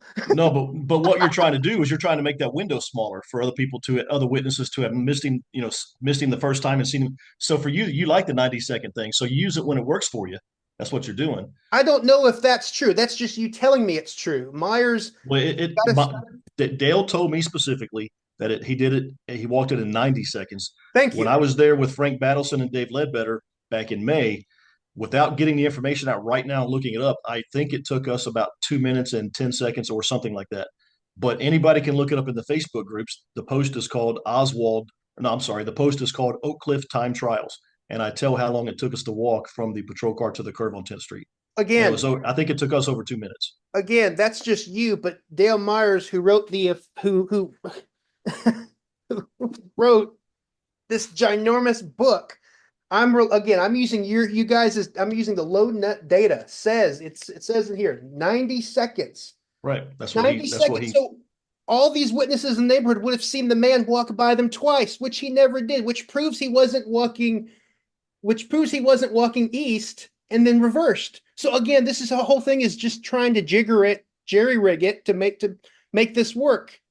It's do not see how ridiculous this is, Bill. are you ready for me to say something now? Okay. The floor is So yours. The the floor is floor is yours. mine. Okay. So, all right. It's our So show. Oswald is walking down Patton. And one of your point, one of the points you're making right now without actually naming the witness is William Scoggins. You're basically saying, how could William Scoggins have missed him the first time if indeed what I'm saying that Oswald got there around 11, what I said Oswald got there. Remember earlier I said Oswald arrives at 10th and Patton for the first time around 111 or so. And people listening probably wondering what I meant by that, because I think Oswald arrives at 10th and Patton around 111. He walks that block and a half to the east to where the curve is, turns back around and walks it back, and he's there at 114.30 to 115 to encounter Tippett.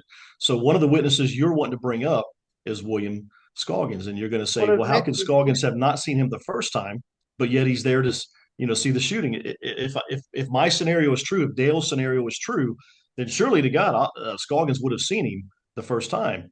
But no, Scoggins was, all you got to do is go read Scoggins' Warren Commission testimony. He was down at the Gentlemen's Club watching the events on TV and had his lunch, and he walked up and got in his cab in time to be in place for the shooting of Tippett. Another witness you're going to bring up is that Jimmy Burt and Bill Smith were out in the front yard at the house on the northeast corner of 10th and Denver. And you're going to say, well, they would have seen him walk by the first time. For your scenario to be true, Jimmy Burt only saw him walking from the east back to the west, which in my opinion would have been after seeing the sheriff's deputy at 109 down there. So Oswald turns around. Now he's walking west on 10th and Jimmy Burt sees him. And you're like, well, how come Jimmy Burt, he would have saw him the first time? And my answer to that is very clearly, damn good and well that Bill Smith was in the front yard with Jimmy Burt. Bill Smith never saw the guy walking at all. So we know, because Jimmy Burt did see the guy, we know that Bill Smith missed him. And if Bill Smith missed him, then they could have missed him the first time. It's possible for a witness to miss him. We know it's possible for a witness to miss a guy walking because we know Bill Smith missed the guy walking.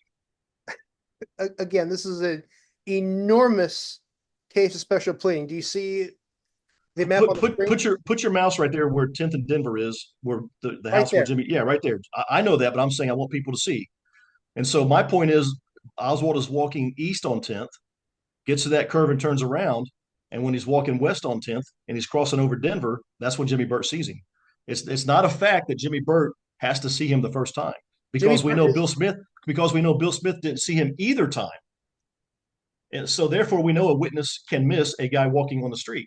And if that can happen, then they both could have missed him the first time. We know Bill Smith didn't see Oswald and Jimmy Burt did, and yet they were right in the same small, tiny front yard with each other. Jimmy Burt is facing the street. He saw the man going west. He never 90 seconds before he didn't see the same. How do you know which direction Jimmy Burt was facing when my scenario has Oswald walking to the east before he turns around? How do you know what direction Jimmy Burt was facing? He would have seen the man walk by him to here.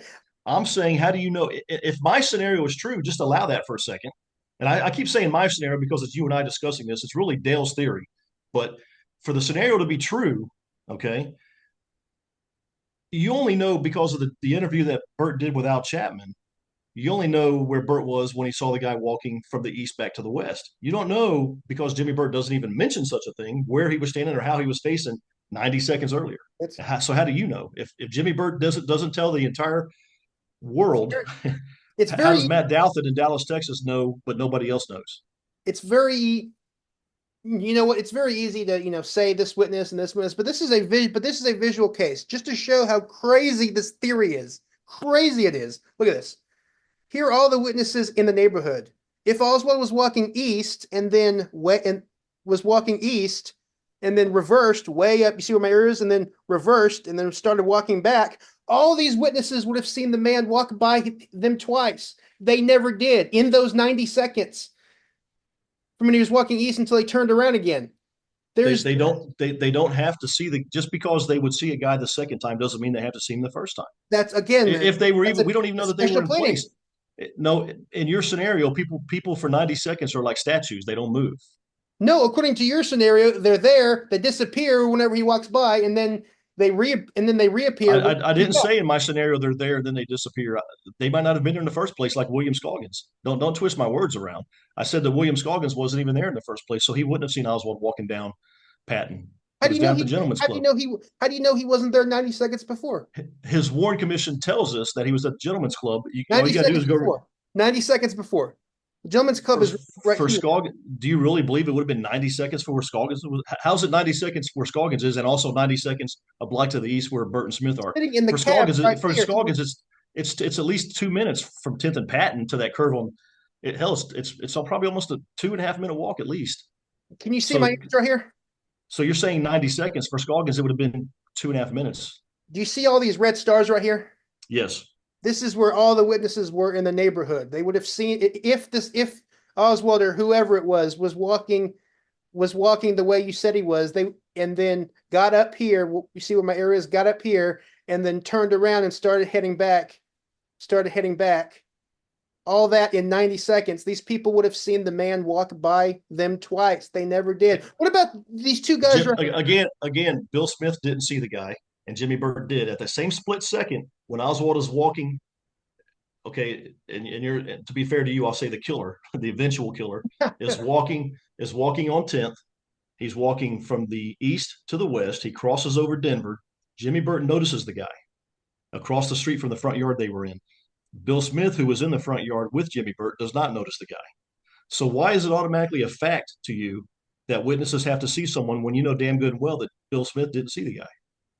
Look, what about these guys right here? Well, you won't answer that question Hold, because you know a witness doesn't have to see someone. A because witness this is can a miss whole someone. because this is You a whole you just one of your points has one. I think it's your point number 2 is like nobody saw Oswald walking, down Beckley, for example.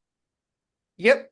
Because so witnesses can miss seeing. So even though you're going to say Oswald wasn't walking down Beckley, Okay, let's say maybe, one or two people missed it. What about these guys right here in the pickup truck? They're right here eating their lunch. They're not just on the porch. Maybe they looked the other way, or Scoggins. You're talking about the other Bill Smith? No. Red William No, Lawrence? hold on, let me finish. Okay, so let's look. What about these? This is James Archer and his friend Jimmy Brewer right here. See these two right here where my arrow was circling? They were in a pickup truck in the process of eating their lunch, facing this way. So the man walked right past their knees right here on the sidewalk going west. 90 seconds early. They were there 90 seconds earlier. They didn't see the guy walking the yellow route. They would have seen him walk by him twice. Two things. They're not really witnesses because they don't even know the guy they saw was the guy. Secondly, you don't know where Yes, they were they 90 do. seconds earlier. Wait, what? You don't know where they were 90 seconds earlier. Dude, they're in the process of eating their lunch. Look, just look, and you will understand. Maybe. Look at this map. Yes. Say he was taking the yellow route right here. All these witnesses are in the neighborhood. And then when he gets to up about right here, you see where my mouse is? He turns around and then takes him 90 seconds to get right here. In those 90 seconds, all these people outside miss the guy. Is that what is the star on this in the center of the screen? Who is that? Right here? Yeah. That's Scoggins. Okay, I thought so. I just wanted to make sure I had my bearings about me here. Go ahead. Okay, I'm just look at it. This is common sense. These people are out in the neighborhood. They would have seen in those 90 seconds, they would have seen the man walk by them twice. It is so simple. You don't know where they were the first time. The guy would have been walking outside. Two people are in the process of eating their lunch.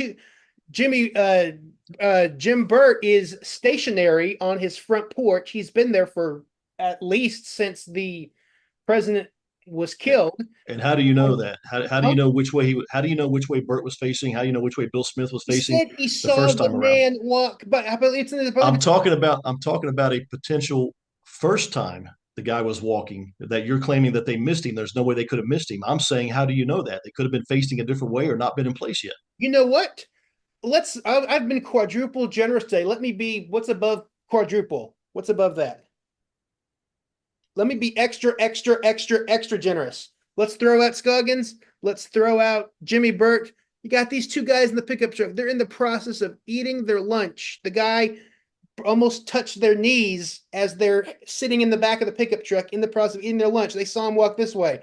And then, Right. They saw and him whoa, walking whoa, from whoa, they saw whoa, him whoa, walking whoa, from east to whoa, west. whoa, whoa, whoa, whoa. And then like 90 seconds later, they hear the shots and they look and they see Officer Tippett is dead, is shot over there. It's the same man. They 90 seconds earlier, they did not see the man walk by them this way. They didn't see the man walk by them this way and then come back again. They They're don't have right to see there. they don't have to see him the first time for it to have happened. They're right there. They're facing this way. They're sitting in the back. You don't even know that they were in their truck yet. Yes, For I me, do. hold on. I've listened to James Archer's interview. He's right there at the intersection. They're eating their lunch in the back of the pickup truck. Right. How can you even You say don't know, you don't again, I keep going back to what you keep ignoring. We know for a fact that Jimmy Bird and Bill Smith were in the same tiny front yard. We know that I threw when those out. I threw them out. You know, we know that, but my point is, I'll start over. We know that Jimmy Burt and Bill Smith were in the same front yard, northeast corner of 10th and Denver. yes. We know that Jimmy Burt saw the guy walking on 10th Street across the street from the front yard they were in, Yeah. walking from the east to the west and crossing over Denver. Yeah. We know This that one. Jimmy In my Burt saw area. that. Okay. We know that Jimmy Burt saw that. Okay. Yeah. And so did We Brew. know So that did we know that Bill Archer and Smith Brewer. was we know that Bill Smith was in the same front yard with Jimmy Burt. Yeah. And we know that Bill Smith did not see the guy walking. Bill Smith didn't see the guy until the police car stopped over to talk to him a block down Yep. further to the west. My point is, we know that Bill Smith missed the same guy that Jimmy Burt saw, and yet they're in the same tiny front yard with each other. So Because he has his back if to the and how do you know back what to the street. situation any of the other witnesses were in, or how much they were paying attention? Smith has his back to the street. Of course he wouldn't see it. That's why he missed it. But look, just look at this picture again. All these people would have. I can't. No, I can't. there's I no can't guarantee, believe. Matt, that they would have. There's I no can't guarantee. believe. Again, I can't believe how many times I have to just keep on saying this. But look, So we know Bill Smith missed seeing a witness, I just yet, told you why. but so Bill Smith missed the witness, correct? Because he had his back turned. I told you that. And how do you know where situation anybody else was in when the scenario has the killer Oswald walking the first time that you're claiming they would have had to see him the first time? Because What? you're saying, well, they saw the guy the second time. Once he had already turned around and was walking back, they saw 90 the guy. seconds. They would have had 90 to see him. seconds. It was 90 seconds for Bill Smith too, So and he didn't all see these him. so all these people are not there. Oswald walks by, and then all these witnesses appear, and then they see him walk by him a second. No, That or no, they I were in can't. place and didn't see him I like Bill can't. Smith. I cannot let you get away with this. It is so simple. Bill Smith was in the same front yard with Jimmy Burt and did not see a guy that Jimmy Burt saw. I So explained therefore, we know why that a he witness didn't can see miss. it. Therefore, we know that a witness can miss seeing someone. I So just that can apply. So that can apply to anybody. Just for anybody out there listening who may be unaware, northeast corner of 10th and Denver. Bill Smith and Jimmy Burt are out in the front yard. Jimmy Burt notices the eventual cop killer walking on 10th Street from east to west. Bill Smith, who is right there in the same front yard with Jimmy Burt, does not notice the guy. Bill Smith doesn't notice the guy till the police car pulls over a block down.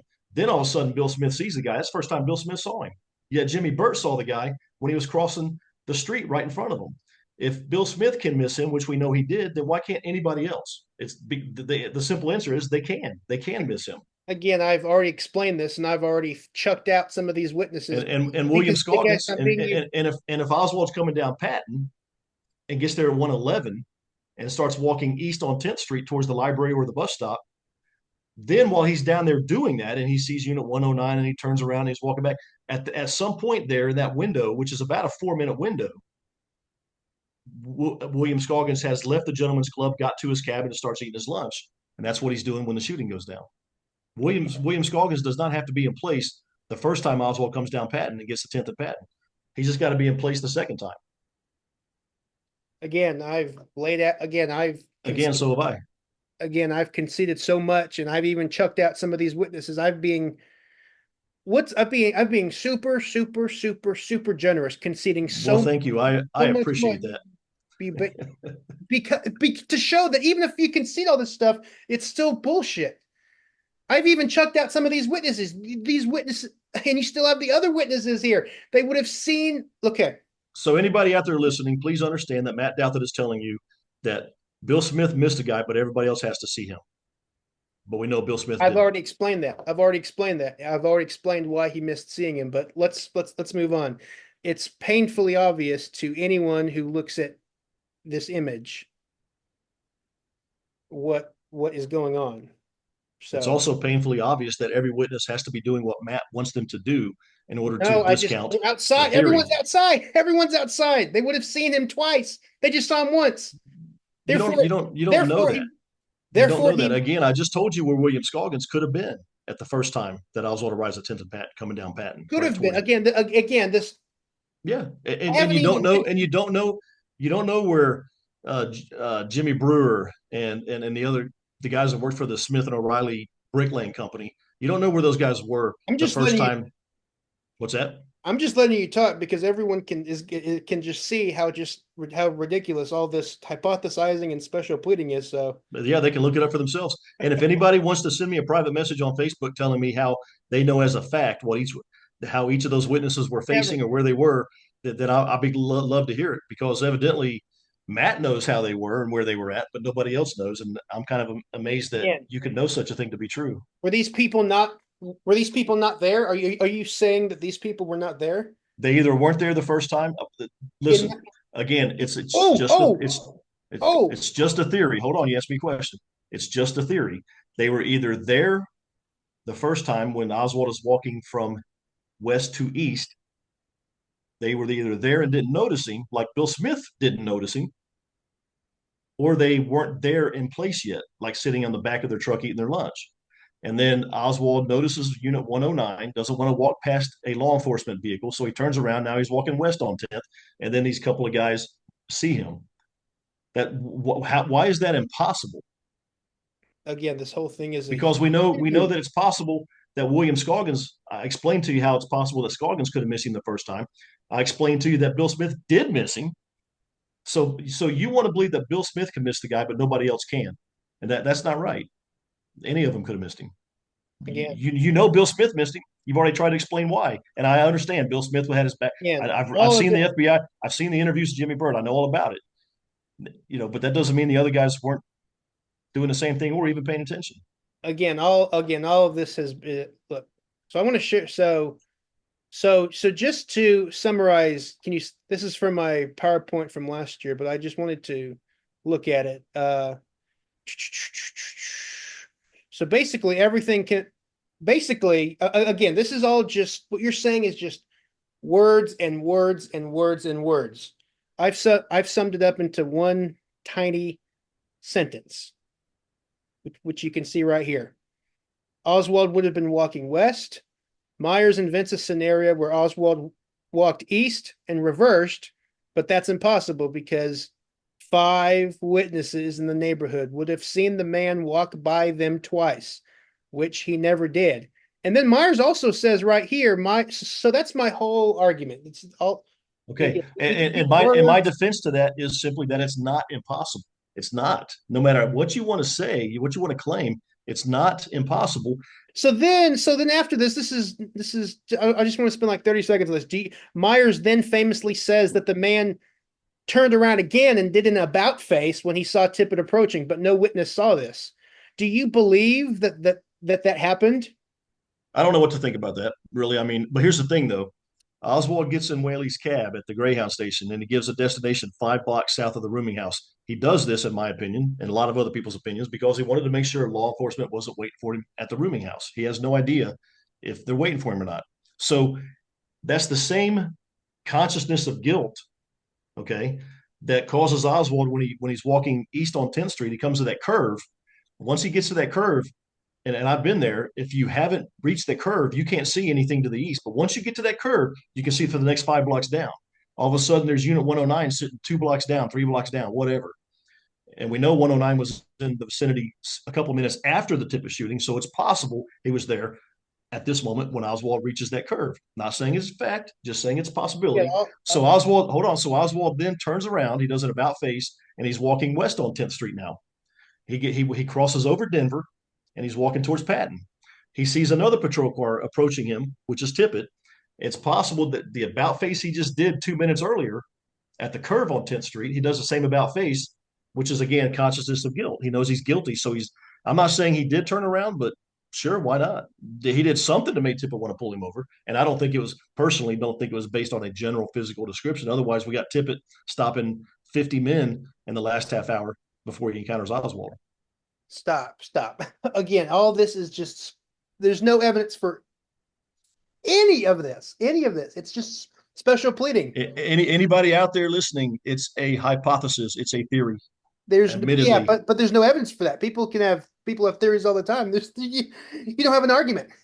You don't have any arguments. when it comes when it comes to Oswald, Speculating. when it comes to Oswald walking out of the rooming house and 10th and Patton, all you can do is hypothesize, theorize, and speculate. I will play that clip forever. All right. Now let's go. Now let's move on. What's number four? You have number 4 and 5, I think, in the same. 4 and 5 go together. The shells cannot be matched with the bullets. The bullets cannot be linked to with the revolver. I mean, this is right out of the Warren report. I mean, now while Warren Commission defenders like yourself have lame excuses for why those things are, at the end of the day, this is and again, we've talked about this in our other debates. I just want you to, do you agree with this statement, with these two statements? The shells Okay. be matched with the bullets. The bullets. Let me address the first sentence. Let's do it one at a time. The No, shells no, no, could no. not be. But do you just these two sentences? Do you agree with them? Not what they mean or how you try to make it seem to make sense, but do you agree with these two statements? What do you mean when you say the shells could not be matched with the bullets? And let me explain why I'm asking this, You because know there's no exactly why I say scientific that. method. Huh? I said, you know exactly why I say that. Well, let's be clear though. There's no scientific method which can link spent shells to Oh, spent bullets. So I assume that's oh, not what you're referring to. that's I not what assume I'm you're talking referring about. to I assume you're referring to the Brand. make, the brand. Okay. I just wanted Yes. to be clear. Okay. All Yes. right. So the shells could not be matched with the bullets. That is true because Okay. Three Winchester Western bullets were removed from Tippett's body. One Remington Peters bullet was removed from Tippett's body at his autopsy. However, the 4 shells found at the scene were 2 Winchester Westerns and 2 Remington Peters. We So already therefore, talked they about don't all match this. up. We already talked about all this before. I Right. just want to So say so so regarding that, yes, there's a mismatch. That's obvious. thank you. That's all. That's all Okay. I'm saying. And But there's also a very simple explanation for it, stop. which is that Stop. 5 shot. Hold on, Stop. let me tell you that yes, I agree with that sentence, but let me throw a little.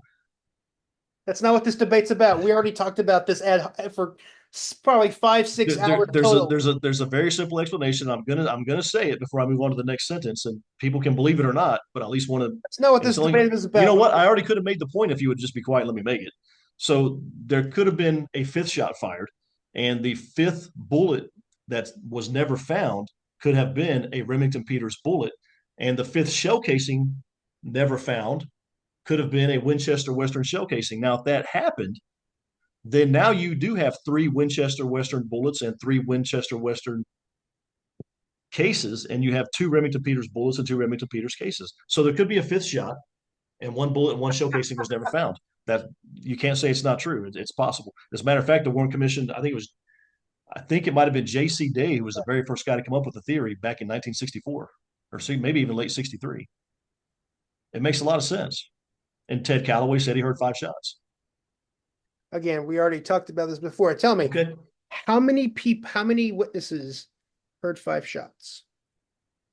Ted Exactly. Calloway said he heard 5. Other witnesses heard 2. Some said as much as 5 or No, 6. no, whoa. No, how many witnesses heard 5 shots? What are you asking me exactly? What are you trying to get? Well, wait. How many shots do you think were fired? 5? I think 5 were, but Barbara Davis said she heard 2. So what's your point? I'm It not, doesn't matter. yeah. To ask this question. It doesn't matter The Davis sisters are completely unreliable. And in fact, I because don't because consider you any want of them these to be witnesses right now. reliable. Listen, Barbara Davis said she heard 2 shots.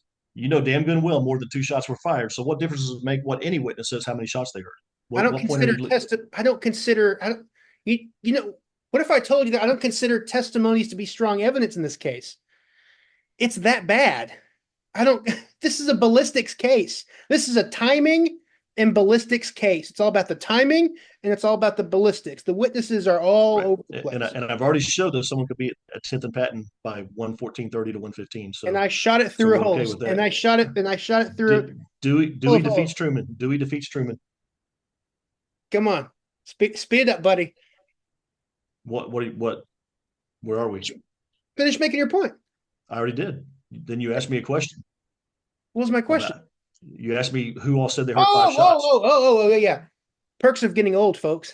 I'm almost 30 years old. Anyway, yeah. How many I think Bill Brown just has your head spinning. No, no. How many? I haven't. No. How many? You still haven't answered the question. How many people heard 5 shots? Ted Calloway said he heard 5 shots. Who else? Other witnesses, like Barbara Davis, said she heard 2. So Even what does it matter?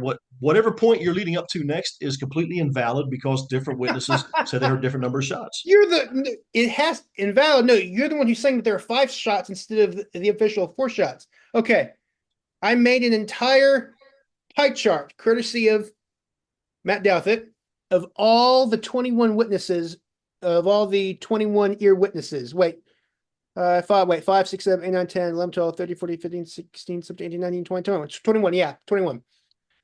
Look at this. How many people heard 5? So you're claiming that 5, for those that don't know, and to recap, because again, this is a lot of words and a lot of jargon and everything.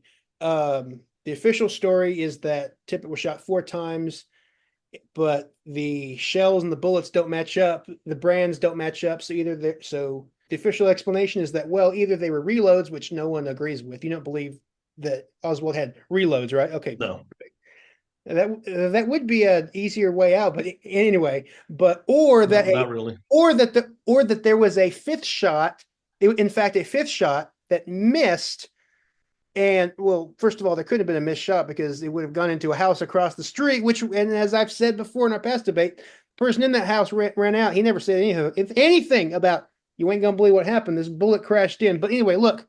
That bullet would have had to hit that particular house, huh? Not a tree 2 blocks away.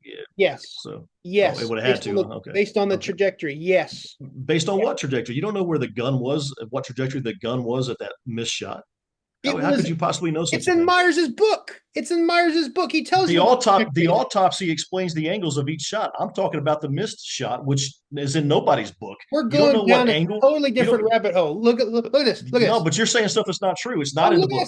It's not in the book, and you shouldn't say that it is. Nobody would know what angle the gun was held at during that missed shot. Okay, what about the house right next to it? Let's say the house has a roof. It's only 2.5 stories, or those houses. Some of those houses were pretty big. There's you have no idea, Matt, and you're trying to act like you do, that a missed shot has to go into that house. That's just not true. That's where the trajectory leads it right into the house across the street. He's shooting from the hip, allegedly, if we believe Helen Markham, or people can look at the thing, would have gone right into the house right across the street. But anyway, look at this. Suppose the first shot was the one that missed, and the gun was like aimed up to halfway up to the damn sky or something. You don't know. You're just like all you've done today. It's just special pleading and what if. But look. But my what you're calling my special pleading is a response. It's every time it's a response to you stating something that's a fact that you believe to be a fact that's not a fact. I just You laid don't out know the whole. I just told you. you don't know where a missed shot would have went. Okay, so You look, don't. how many people right here heard 5 shots? One person heard 5 shots. And one person heard 4 or 5 shots. So Yes. it could be two. But also Yeah, we you're have right. the You're right. Davis, but You're we right. also have the Davis girls that said they heard 2 shots. So none of I this know. matters. I have them right here. Yeah, but right, but none of it matters because we know they're wrong, so none of it What's matters. the What's the probability that actually 5 shots were fired? Well, That's 5 shots. Eh, according to your shot, according to your chart, 3 shots were fired. According to your chart, the biggest percentage, am I no. seeing it right? Is that 3 shots were fired, Yeah. and we know that's not the case 18%. because we know. Hold on, according to your chart, Hmm. the highest probability is that 3 shots were fired, and we know that that's not true because Tippett had 4 bullets Correct. removed from him. Yes. So what does any of it matter? Literally, the whole thing just doesn't matter. 5 shots is a string of shots. Bam, bam, bam, bam, bam. What most people heard was bam, bam, bam, bam, not a longer bam, bam, bam, bam, bam. Okay, if you want to tell yourself that, go ahead. I can't change your mind on that. On what? I'm just telling you, if one witness says 2 shots and one witness says 6 shots, then none of it matters, and you got to go by the evidence. How did we even get to talking Because about? it's your points number 4 and 5, Oh, and I wanted to address the first sentence first. oh. Okay, let's dig us out of this rabbit hole and get back on track Okay, but so that's your explanation that there was another shot missed, even though it would have gone directly into the house. Yeah, the shells could not be matched with the bullets. That is my explanation, and it's not just mine. I mean, like I said, I think it was J.C. Day who first put forth the idea in the winter of 63, 64. I don't know why we're going down this. Why we just went down this 10-minute rabbit hole, because you can see it anyway. The bullets could not be linked with the revolver. That's, I mean, that, again, that's right out of the Warner report. So you agree with that? Now I know you're going to say I do not agree with that Nickel. because Joseph Nickel was able to link one bullet. Well, he was Joseph Nickel. He worked for the Firearms Investigation Unit, state of Illinois. Literally said he was able to link one of the spent bullets with that revolver. Yeah, I know. So I don't wholeheartedly agree that the other experts, Frazier, Killian, and Cunningham, they were not able to link that same bullet to the revolver. They couldn't. So Frazier, Killian, Cunningham, and Nickel, these 4 guys did ballistics testing with the revolver. They fired test bullets, and then they took those spent bullets and they compared them to the spent bullets removed from Tippett, and they were not able to match the bullet. Now, 3 of the experts, Frazier, Killian, Cunningham, were not able to say that any of those bullets came from that revolver because they didn't match. It was too mangled. Not to mention the fact that the barrel was bigger. What the marks, the scratchings on this would have been inconsistent. Therefore, it's harder to get a positive. We can get into that if you want to. But however, Joseph Nickel was able to link one bullet with the revolver. So your sentence, do I agree with it? I agree with it 75%, and I don't agree with it 25%. So how about so the bullets could not be linked to the revolver? No, to the revolver, and you left out the HSCA experts, firearms experts as well, who agreed with the other Warren Commission experts, and who all of them, what, 7, 8, 9 of them, all disagree with Nickel. See, that's the thing. Low noters don't bring that up. They cherry pick Joseph Nickel, and they say, "Oh, they said it matches, bro." But then you have almost 10 other firearms experts who disagree with them. So yeah, one guy picking. One guy said he was able to link one bullet to the revolver. Well, let me ask you a question. Do cherry you know picking. why? Do you know why the bullets could not be linked by the others to the revolver? Yes, because yes. Why? Yes, Why? because they're mangled. And because it was a rechambered gun. And Explain it to me. I just want to know if you understand this or not. When it was fired through the gun, it spun erratically, not leaving consistent markings on it. Yes. So what happened was the 38 Special is a better brand. It's generally accepted that it's a better brand of ammunition. So we're going down a whole other rabbit hole. We already debated. But this matters. This deals with your second point right here, point number 5. That's true. So okay. All right. So the 38 Special is a better brand of ammunition. However, it's a smaller bullet in diameter than a 38. So what if I were So Oswald had 38 specials instead of just 38s. so So what if when he I fired, as he fired each bullet, the bullet is now smaller in diameter, which allowed gases to escape out the sides of the bullet as it was making its way down the barrel. The bullet did because the 38 would have had a more consistent path down the barrel. It would have had the same scratchings and markings and grooves and twists and all that. The I 38 know specials had an inconsistent path down the barrel because it was a smaller bullet in diameter. However, the experts, by the way, the experts who said that they couldn't link the four bullets. Now, keep in mind, they didn't say the bullets did not come from a revolver. I They never didn't rule claimed that. out. Right. They didn't buy. I know you didn't, but the bullets did not say that. I mean, the experts did not say the bullets did not come from the revolver. They just couldn't say they did. Impossible to link them to the gun. But they said the bullets did have the same lands and grooves that had the same right twist. Okay, so they had the same characteristics. They That just couldn't doesn't say mean with anything. 100. The bullets had the same characteristics. The test bullets with the real bullets had the same characteristics, but they couldn't say that wasn't enough to say for sure that those bullets came from that revolver. Now, if they were framing Oswald, why would they just went ahead and said it? I'm not saying I'm creating a straw man here on purpose, but the point being, if they were going to frame Oswald, they could have just simply came out and said, "Yeah, the bullets matched the revolver," but they didn't do that. Again, we already talked. People want to argue that the FBI. Some people argue the FBI was in on it. Oswald was their patsy. Well, then why wouldn't the FBI have simply said the bullets matched the revolver? But that's a whole other. And I understand you're not making that claim, but I'm just using that opportunity to make that statement. Again, we already talked about that, about all of this ad nauseum. But But you mentioned the, and I want to give a shout out to the late great Joseph Lindermeyer, yeah, a friend of ours who passed away. yeah, Um, he made a great point on this, and I want to mention his post. He said, "Breach fate, all this everything that you just described only served to prove that it doesn't tell you when the bullet was fired, where the bullet was fired, who fired the bullet, and all this does not tell you how the casing was discovered, or not to mention the chain of custody for all of this. But again, what you're saying doesn't prove anything. It really doesn't.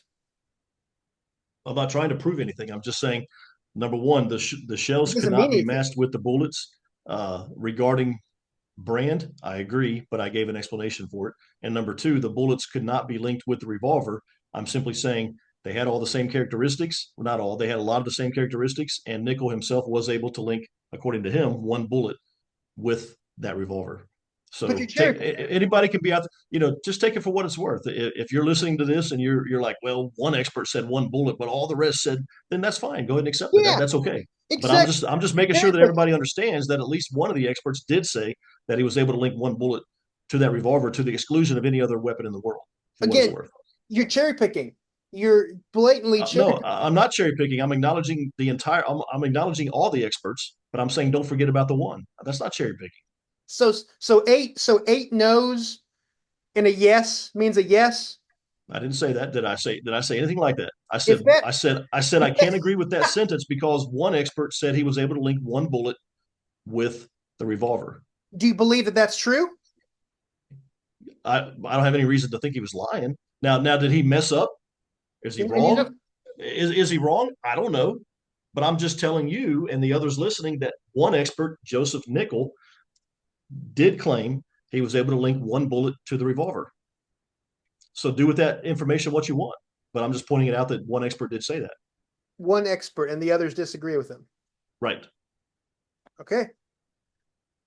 So to reword it, to satisfy Bill Brown, I guess I would word it as the bullets could not be linked with a revolver, according to 8 or so experts. However, I would put however, I would put however, one concluded in his opinion that it may have matched. something like that would be fine. Yeah. Okay, good. And you didn't tell it in time sequence order. It was when the testimony came around, when the firearms experts testified, and they said we cannot link the bullets to Oswald's gun. It was devastating news. It was a devastating day for the Warren Commission. I mean, just read the testimony. We cannot link these, and then the That's not Warren, and devastating. It's then just and what then would have been devastating. No, no, no, no, no. just What would have let me been talk. devastating is if the other guys, the other experts, And then they called Frazier, in, Killian, Cunningham, if they would have said, "We know as a fact that these bullets did not come from that revolver," that would have been devastating to the case and then against they Oswald. scrambled. That's not what they said, though. They did not rule out the weapon. They didn't rule it out. But again, you're not putting it in time sequence order, and then But don't exaggerate and say it was let me, devastating to the case against Oswald because it it's wasn't. devastating testimony before the Warren It's Commission. not And devastating. It's not devastating. It's inconclusive. You either have a positive match, a negative, or inconclusive. They were in the middle. They were inconclusive. They weren't listen, negative. So therefore, it's not devastating. I will get a word in. Okay, listen. So again, you're not putting it in time sequence order. Devastating testimony. These bullets don't It's match not to devastating. Oswald's gun. And then the Warren Commission calls in their own expert, Nickel, and he says, "Oh yeah, maybe one matches." And then He didn't say maybe. And then in the Warren report says, "Hey, well, yeah, three experts say it doesn't match, but our guy says it does match." Okay, next page, and they just move on. Just if you put it, if you But take listen, but time, listen. you better let But me finish, I know what you're saying, Matt. I know what you're saying. But listen, the Warren report at least tells you about Yeah, Frazier, Killian, and Cunningham not being able to link any of those four bullets to that revolver. They at least and tell that you that. exactly, and The only reason you can criticize the evidence against the Warren Commission is because they put it out there for you to read in the first place. that's why when you read the Warren report, it debunks itself. You read it. I believe it was Penn Jones who said the only way to believe the Warren report is to not read it. I highly recommend. I want everyone to read this report. Well, Penn Jones See believed how it that. debunks itself. But anyway, Penn Jones believed that Lee Bowers was suspiciously murdered. So whatever, you know. that's his opinion. That's fine that he has that opinion. It's a credibility thing. That's fine that The someone the medical expert on the scene and the coroner and the autopsies all tell you that he died of natural causes while he was on the road. It had nothing to do with any of those other bullshit about because he's he was at a restaurant, someone drugged him, or he was in a strange fit because he when I got sneezed there. too because he sneezed too hard. He died because he sneezed too hard. He had a sneezing fit and he died. Okay. Okay. I Okay. didn't say that. I don't think That's that at what all. that's what loan notice claim. Okay. That's Not me. okay. Fact number 6. I've seen no one disagree with this. The shells and evidence could not be identified by the witnesses as the ones that they found that day. And again, I'm using your data. Warren Commission, Volume 24, page 414 and 415.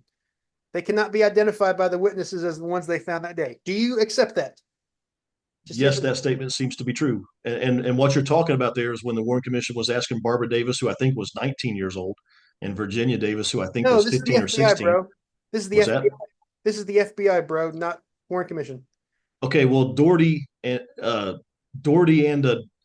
Brown did identify shells 3 and 4, which is so. Just to get our bearings here, shells 1 and 2, what I call shells 1 and 2, are the two shells found by Domingo Benavides, turned over to Poe, who then turned them over to Barnes, right there at 10th and Patton. Shells 3 and 4, shell three was the shell found by Barbara Davis while the authorities were still at the scene about an hour after the shooting. She found it, turned it over to Captain Doherty. I'm sorry, Doty. And then shell 4 is the shell that was found about 5 or 6 that evening after the authorities were long gone by Virginia Davis, the 15-year-old or 16-year-old. And then Barbara called the police. The police came out to pick up that fourth shell casing, and while they were there, went ahead and picked up Barbara and Virginia and took them uptown for to attend a lineup. So shells 1 and 2 are the Benavides shells. Shell 3 is Barbara Davis. Shell 4 is Virginia Davis. So now that we have that established, uh, shell 3 and shell 4 were identified by the detectives who handled the shells, or the captain who handled the shell that day. All right. Captain Doty, who was at the crime scene, picked up shell number 3. He did identify when he was visited by the FBI in May, and I think it was May, it was the summer of 64. They were visited by the FBI, presented all 4 shell casings, and said, "Which one did you handle?" Well, Doty picked his shell, number 3, and Doherty picked out number 4. So if you're calling those guys witnesses, they did positively identify the shell they handled that day. I thought you were referring to the Davis sisters who found the shells. So I don't know which And one you're referring to. Benavides. and right, Benavides. and Benavides, right. So So you, so you but what agree with, so you but agree what with, sorry, but go on. you brought up the officials. I'm telling you, I got a phone call. That I'm telling you that Doty and Doherty identified shells 3 and shell 4 as the shell they handled that day. They did positively identify when they were visited by the FBI and presented with all 4 shell casings. How do you know Now, that? Barbara Davis and Virginia Davis, they couldn't. They were shown a shell casing, and how are we to? And I'm not trying to be sexist here. Anybody who does have any experience firing guns, how is someone supposed to identify a shell casing and say, yeah, that's the one I handled? No, that's not the one I handled. How is that even to be expected, one way or the other? Especially if we're having a 16-year-old girl and a 19-year-old girl who maybe didn't fire guns, didn't know anything about them. I'm not saying they did or didn't. Could be a guy too, just the same. But if someone who doesn't fire guns, how can they be expected to positively identify a shell casing they picked up off the ground 7 months earlier or 6 months earlier by the time they were shown the shells? So Again, I guess what I'm trying to say is, what is it? Yeah, they couldn't. The Davis girls, they could not identify the shell casing they found. But what does that mean? Does it mean anything? Does it mean it wasn't the shell casing? again, we've already talked Okay. all I'm just about all. addressing. Well, I mean, you say again, we've already talked about it, but this is your these are your points, and we're on number Oh, 6, I think. you are? Isn't this number 6? Yeah. Okay. So what does it mean that the witnesses couldn't identify the shell casing? What does it mean? Does it mean it wasn't? You Is can that what you're take trying to say? you can take it for what it's worth, but Okay. All right. Fair enough. that's all that's all I'm saying. Okay. That's all I'm So saying. are we calling Doherty and Doty witnesses or not regarding handling the shells? He's not in that topic is not in my is not a part of my minimal facts. Okay, so if we're not talking about law enforcement, then I agree with the statement that the witnesses could not identify the shells they handled. Yes, I agree with that statement. All right, great. All right, let's move on. Fact number 7. Okay. Now, I am willing to change this to many witnesses refused to identify Oswald as the shooter or as the man fleeing the scene. Do you agree with that statement? Yes, not to be confused with saying the guy was not Oswald. Oh, okay. You see how easy this is? It's Well, amazing. when you say things that are obviously true, I'm going to agree. Yeah. People can take that for what it's But worth. I'm just so you know, I'm not agreeing with the number 12 though. But when you say many, I'll agree with that. But it It depends on what doesn't you mean by matter many. whether it says 12 or many. It's many witnesses refuse to identify. Yeah, Well, Domingo Benavides, Jimmy Burt, Bill Smith, I have them L.J. right here. Lewis. How can you argue numbers? I have them right here. Look at it. I'm not. Well, some of those guys aren't necessarily witnesses. In your opinion, Joseph McBride lists 10 in his book. Me, I'm up to 12. 12. Just look at it. Okay, so anonymous witness is one of your 12. Sure, sure. But again, like I said, I'm willing to concede instead of 12 because Yeah. not Yeah, every go back to not the every list. hold on. Not everyone will agree on the number, but you've conceded many witnesses refuse to identify Oswald. I can see that it depends on what you mean by the word many, but yeah, there are definitely Many, witnesses, plural, who refuse to identify Oswald as the shooter. Yes, you're absolutely. backtracking now. So you don't agree with the term many? Many Because witnesses. because the word, it all depends on what you mean by many. That's what I'm trying to say. So go Okay. back to your list. Go back to your list.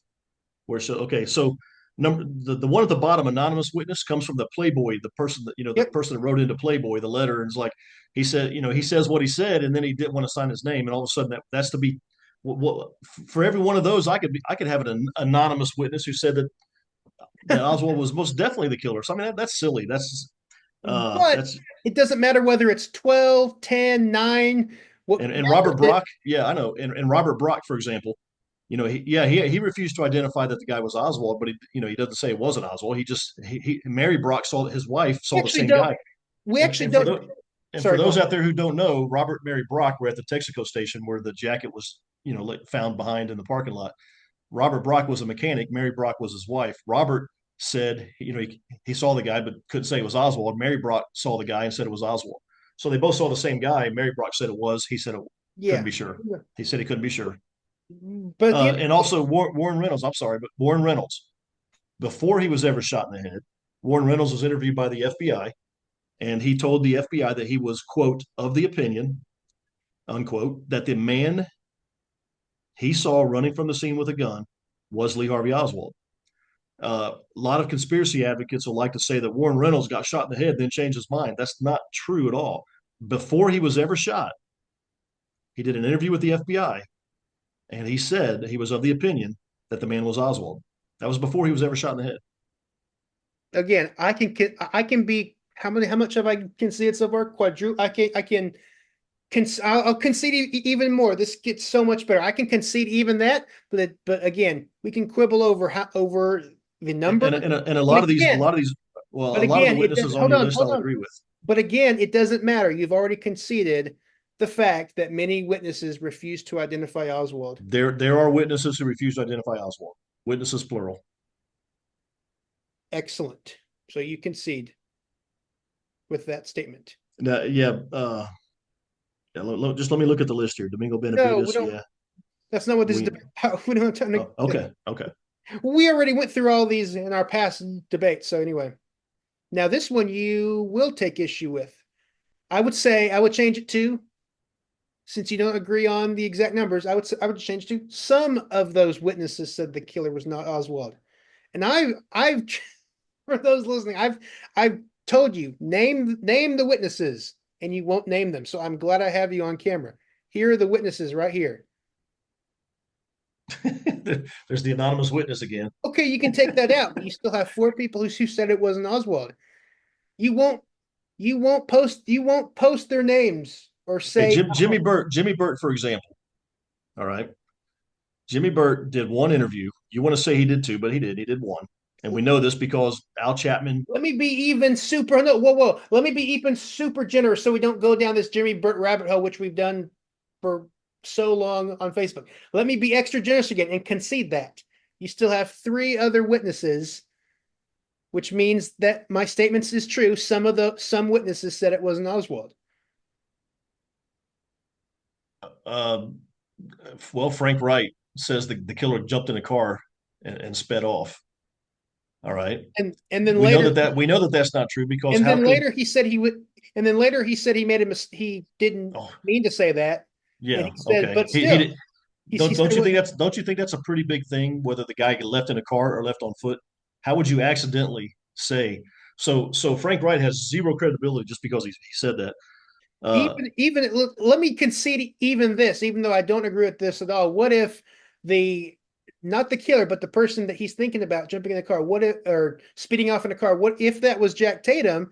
That still doesn't negate the fact that he said that the man he saw standing over Tippett was not Oswald. You can't get around this, Bill. I don't think that Frank Wright is a witness. I really don't.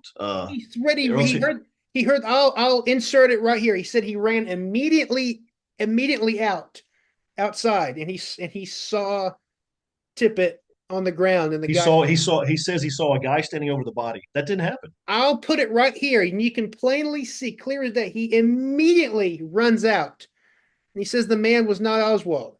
And you Because have Mrs. Higgins, and you have Aquila Clemens. But again, we're not going to again. Frank Wright said that he saw the man standing over.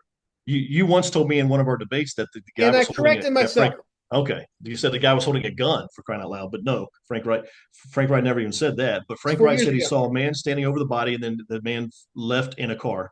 We know that Frank Wright didn't see the killer. Period. Frank Wright did not see the killer. Yes, he did. No, he didn't. No, he I'll didn't. put it again on the screen.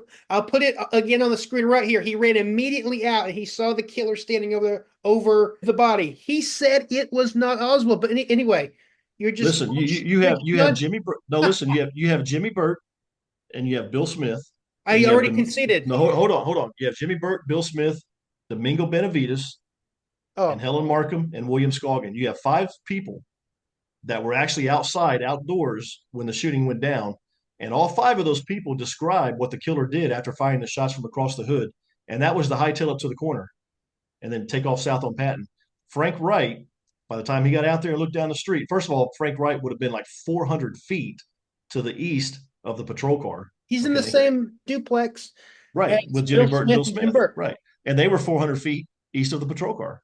Okay, Absolutely. listen. Okay, But We're not Frank going Wright said the to killer anymore. left. Frank Wright said the guy left in a car, He later said he. and Frank Wright said the guy he's talking about, who he says was not Oswald, was standing over the body. We know that the killer didn't stand over the body, or else Well, Domingo Benavides would have shit his pants in his truck. It would have been right in front of him. well, what does that mean? Standing over the body. He gets standing on the sidewalk over in front. What does that mean? Nobody's standing We're over being the pedantic sidewalk at a here. body that's 13 feet out into the street. We're just being pedantic here. Again, you're not going to agree with this, but again, I can list them right here that the people who said it was not Oswald. I know you're not going to agree with them, but But they're with talking, this, they didn't.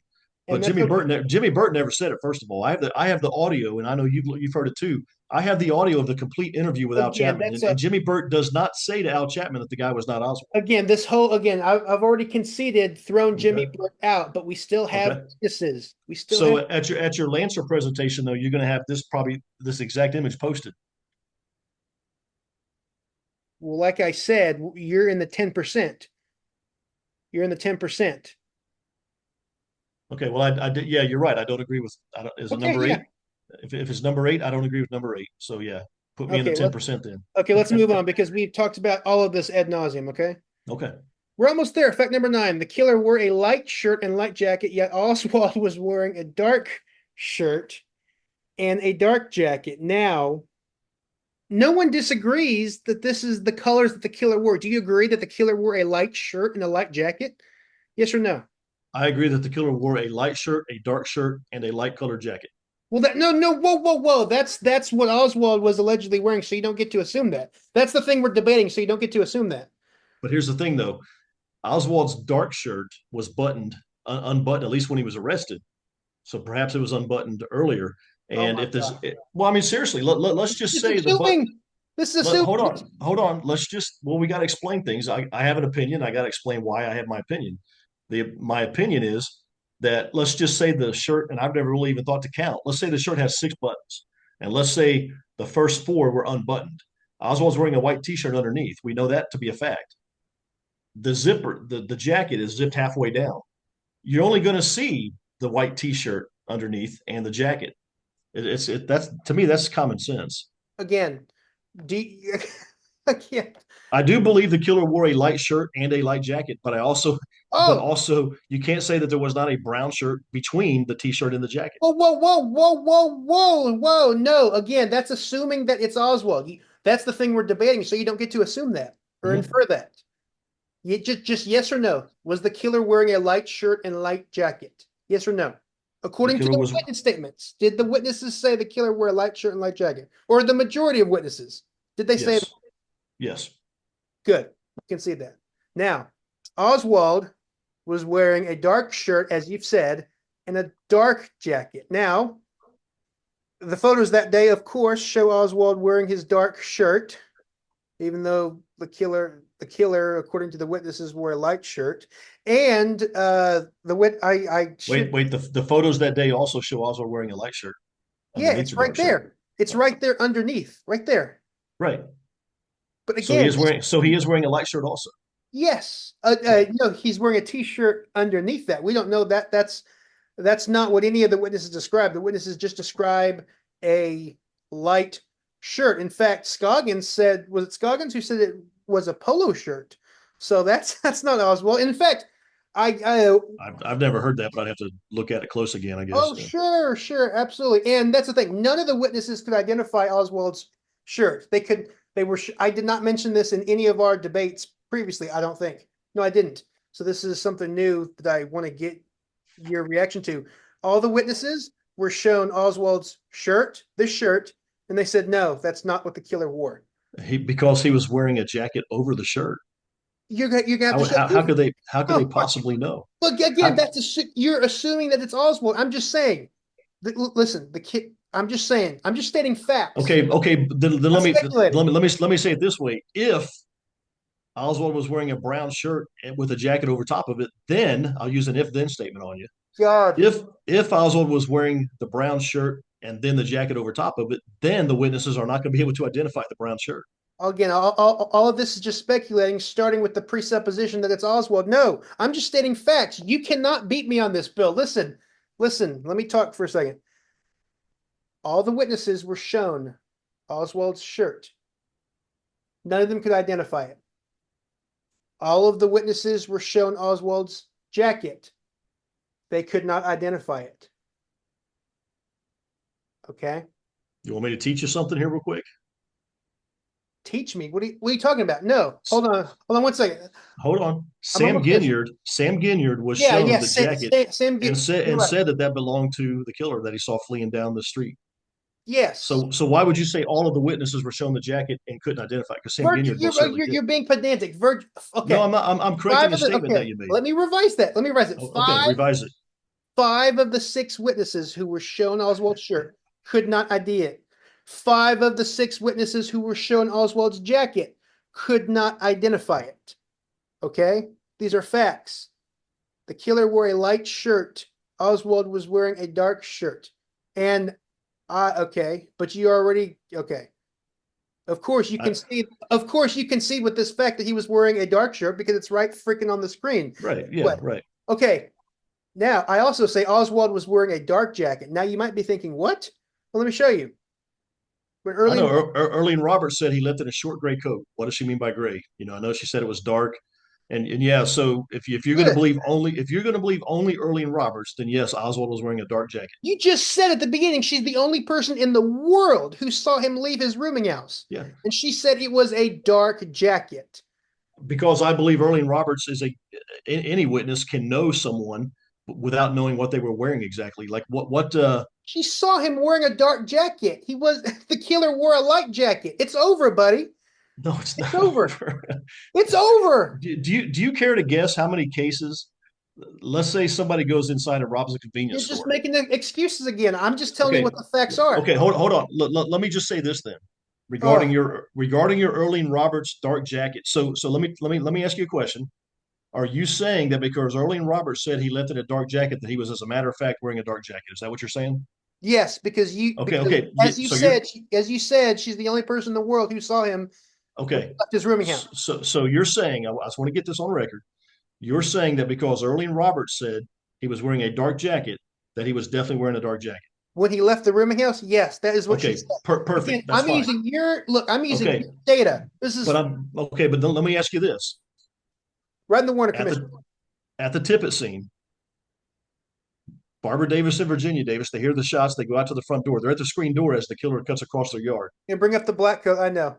Barbara Davis says the killer wore a black coat. Virginia Davis said it was light colored. So now what? So I've already addressed that. Using deductive reasoning, if everyone says that the killer wore a light jacket, but one person says it was black, then by deductive reasoning, that is not. Then they are wrong. That has nothing to do. That has nothing to. No. You're using deductive reasoning, and you're avoiding answering my simple question of. You got two girls, one is age 15 or 16, the other one's age 19. They're standing shoulder to shoulder at a screen door. There's a guy cutting across their yard, probably 20 feet, 25 feet in front of them. He looks at them. Okay. And one says he's wearing a black jacket. One says he's wearing a light colored jacket. Therefore, we know that one can be wrong. And if one can be wrong, then Earlene Roberts can be wrong. This is so simple. Okay. So Virginia Davis said that the shooting took place. What'd she say? 1240? I'm sorry, 140 or 130 or something like that. Well, I think she said it was about 1:30 or something like that. But all the other witnesses say it was a little after 1 o'clock or around 1 o'clock. So by deductive reasoning, she's wrong and all the others are right, and they are right. And by the example that you said, all of the witnesses who described the killer's jacket said it was light. One person said it was black. So by deductive reasoning, she's out. Mistakes happen. Yes, but right, period. End of story. Period. Yeah, all I'm saying Earlene Roberts could be wrong. All I'm saying is that this is what she said. And it gets even better. She was shown the jacket that's in evidence now. She was shown the jacket that's there now in evidence, and she could not identify it. She said, no, that's not the jacket. Hey, Matt. It's over. All you were saying is all you're saying is what she said. That is not all you're saying. Your point number 9 is basically quoting her as a fact that he left in a dark jacket. So you're not all you're saying is not just all I'm saying is what she said. No, you're not. You're actually claiming you're claiming it's a fact. But when you know damn good and well that Barbara Davis and Virginia Davis were looking at the same guy, One said it was light colored. One said it was black. So if Barbara Davis or Virginia Davis, and in fact, Barbara Davis is the one that said it was black. So if Barbara Davis is wrong, why can't Olene Roberts be wrong? I'm just asking why can't it be that way? There's no evidence that she was wrong. That's what I'm saying. There's no evidence she was wrong. This is what So she said. She always said in interview after interview he was wearing a dark jacket, and she was shown the jacket that is in evidence now. She said, "No, that's not it. It's uh, over." Oswald was not. Oswald left wearing a dark jacket. The killer was wearing a light jacket. not according to Barbara Over. Davis. According to Barbara Davis, the killer was wearing a black coat. I just said by deductive reasoning she has to The be wrong then. deductive reasoning is your excuse for not acknowledging that Olene Roberts could be wrong about the color, because why would she have paid super attention to what You're gonna color have to something was on a roomie who was going out the door? you're gonna have to show proof of that because I can start making, oh well, maybe that, maybe this, maybe that. That's what you've been doing tonight. You don't have an argument. You're just speculating. You don't have any argument at I'm, all. No argument. I'm explaining to you that Barbara Davis was wrong, and therefore, because we know Barbara Davis was wrong about the color of the jacket, therefore, Erling Roberts could be as well. That's what What I'm saying. fallacy is that? Oh well, maybe, well, since this is wrong, then maybe this all the way over here, maybe that's wrong too. What fallacy is that? I can't remember, but I'll put it up on the screen. That's a Okay, fallacy. No, you do that. But if that's two a girls fallacy. standing shoulder to shoulder can't even agree on the color of a jacket, then it means Again, I've already explained that. But look, yeah, all I'm your deductive reasoning is an excuse to not have to address the fact that a witness could be wrong about the was color of a was garment. was the killer wearing a light jacket? Yes or no? In my opinion, absolutely was. In this interview and in her other interviews, and every time Erlene Roberts described the the jacket that she saw Oswald wearing as he left his house, was it dark or light? Answer that question. Did she say it was dark or did she say it was light? She didn't always say it was dark. Like, for example, she was shown CE 162, which is the jacket in You're question. not She said she answering the thought it was darker than question. that. You're not answering the question. Does she say She doesn't here always say it was dark, or she doesn't always say it was dark. She'll say things like, yeah, I thought it was darker than that kind yeah, of stuff. and here in her this very early interview that of her, she said it was a dark jacket right there. Does she say right here it was dark? Yeah. And she said Okay. on the day of the assassination, he left in a short gray coat. What does gray mean? I guess it was a short dark gray coat. Why can't But you put that's, that together? but that's not what she said, though. You I'm say just that telling you, as if it's a gotcha, like, oh, she said it was a short gray coat. no, That doesn't mean no. anything. The only gotcha moment here is that Barbara Davis said that the killer was wearing a black coat. So therefore, if she's wrong, which we know she was, then it means people can be wrong. I don't consider, as I've said umpteen times, I don't consider those witnesses to be 100% reliable. Of course you don't. All I can say is that this is what this is, and this is what this is. And all I'm saying is, again, we have a witness saying the jacket was black, and we know she's wrong. It wasn't black. Barbara Davis said he was wearing a black jacket. And we know she's wrong. Again, it's right here on the screen. It's right here. I'm just saying facts. You're just speculating. What So if? can I ask you a yes or no question? Sure. Okay, thank you. Barbara Davis says it's a black jacket. Virginia Davis, shoulder to shoulder with her, says it's light colored. Is Barbara Davis wrong when she said it was black? Is she wrong? Yes. When Barbara Davis, okay, all right, that's all good enough. I don't. That's fine. So you think Barbara Davis was wrong when she said the killer was wearing a black coat? Yes, I've said that probably Okay, six okay, times. all right, that's fine. That's all I wanted to ask you. Why? I don't. This is super You don't obvious. have to understand, but that's cool. Let's go to number. Was that number 9? Yeah.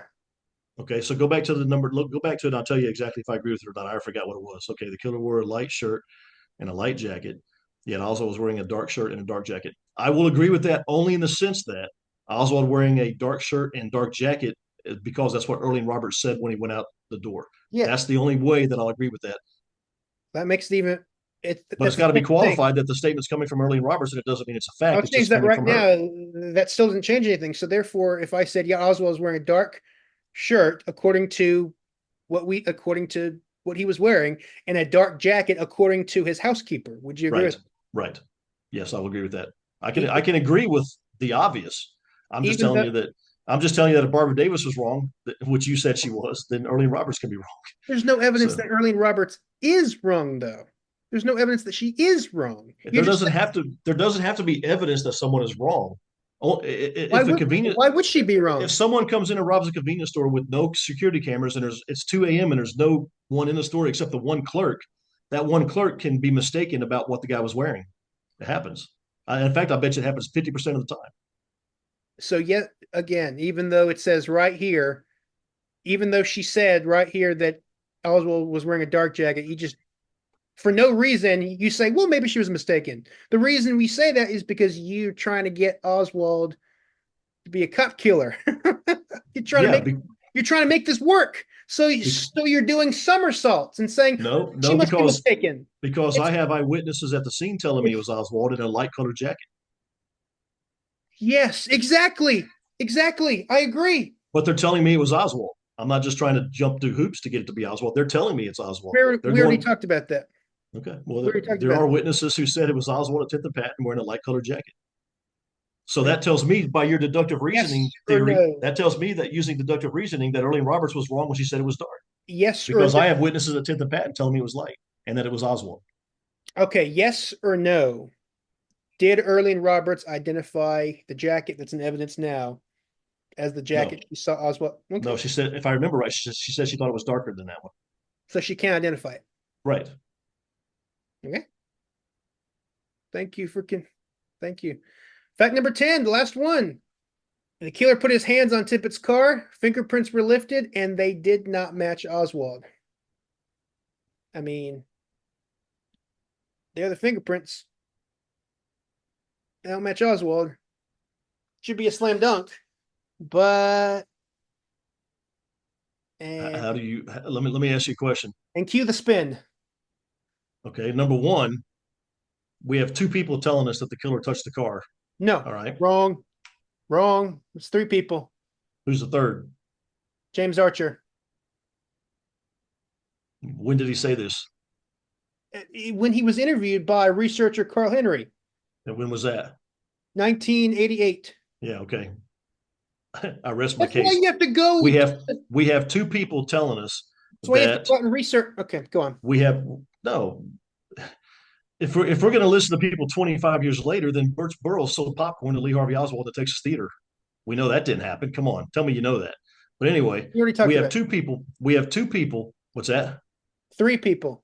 We have two people telling us that the killer touched the car. One of them is Helen Markham, and anybody who knows the layout of the scenario knows that Helen Markham was across the street from the patrol car, opposite side of the car than the killer, and she was about 140 to 150 feet west of the patrol car. So 140 to 150 feet west and on the other side of the street. All she saw was the killer lean forward. She makes the assumption, and it's a natural assumption to make, that the killer put his hands on the car. He leaned forward, put his hands on the car to talk through the window. There's no way that she can say, I'm not saying she's wrong, but what I'm saying is there's no way that she can know one way or the other whether the killer touched the car. She could not possibly have seen such a thing. The other witness who says it is Jimmy Burt. Mm-hmm. Okay. Jimmy Burt is 400 feet to the east and also across the street. Now, from his angle so far down, he may have been able to see the killer leaning forward. And, I couldn't really tell you without actually being there and trying it out whether whether he could actually see the killer's hands if they were indeed put on the patrol car on the door. But I'm going to guess he couldn't have because he was across the street and he was 400 feet to the east. Now, Jimmy Burt. So, are you telling me as a fact that because let's put Helen Markham, let's do these one at a time. Put Helen And Markham James aside for a second. Archer. And James Archer here. I am not going to discuss anything that we don't hear from in 1963 or 64 or even during the House Select Committee on Assassinations and doesn't start coming forward to something until 1988. Good, Okay. bad, or indifferent. Hey, For listen, those, Matt. hold on one Matt, second. For those that just real quickly, for those that don't know, I went to the Sixth Floor Museum's reading room / archive room, and I listened to the audio tape. And this is I want to quote it. He says, "This guy walked on across the street, and Tippett stopped him there, and then he walked out to Tippett's car, put his hands on the door, and was talking to him." Again, you have to actually go and I'm talking to the audience here. You have to go out and do hands-on research. Let's go out and to these archives and if libraries we're and going to find rely it. on Find these witness, stuff. if we're going to rely on witnesses coming out of the woodwork later, then I'm going to say that Jack Tatum said that the killer was Lee Harvey Oswald. And you never hear me say that because I don't rely on people That's 15 not what he years said later. originally. That's not what he said originally. I have his HSCA affidavit. He never says it was Oswald. What are That's you talking about? that's beside that's okay. But I don't rely on him anyway. I don't rely on Jack Tatum. Point being, I don't rely on witnesses that we don't hear from until a book is written in Larry Ray 1988. Harris and Who never believe documented him. anything, who never documented anything that he said. Why not believe Why not believe Jack Tatum? Larry Harris did, so that changed my mind. So I believe Listen, that I don't. Tatum was a witness. I'm not saying I don't believe Jack Tatum. I said I don't rely on him because I know the feedback I'll get if I do, and that's the Okay. same feedback I'm giving by relying on James Archer, who told an author in 1988 something. Okay, go on. All right, go on. Okay, so two people are witnesses supposedly to the killer touching the door on the patrol car. Helen Markham and Jimmy Bird. And I've already explained where each of these two people were. Both of them were across the street. They were on the driver's side of the patrol car. But let me ask you a question. Jimmy Bird says the killer he put his hands on the patrol car. Does that mean it's a fact to you? Yes. It does. So Jimmy Bird, 400 feet away, and on the other side of the street, says the killer he put his hands on the door of the patrol car, the passenger door, and to you, that makes it a fact. There's no reason to suggest otherwise. Again, this is the difference between Bill and I. But I'm stating what the witnesses said. Bill is just speculating and saying, well, maybe this, maybe not this to but try but let it. me but let me ask you my This is second the big question. difference between you and I. All I've given to you today was facts. And you're just saying, what if, maybe this, maybe this. But I'm just let me ask you my second question. really incredible. So what I've been doing tonight is I've been basically exposing what you call facts as not really being facts. And You've here's another conceded one. with the whole thing. And, You and here's conceded an like 70% of and it. here's another one. So you said because Jimmy Burt said the killer touched the door that it's a fact. Jimmy Burt also said that Tippett reached over and rolled the window down.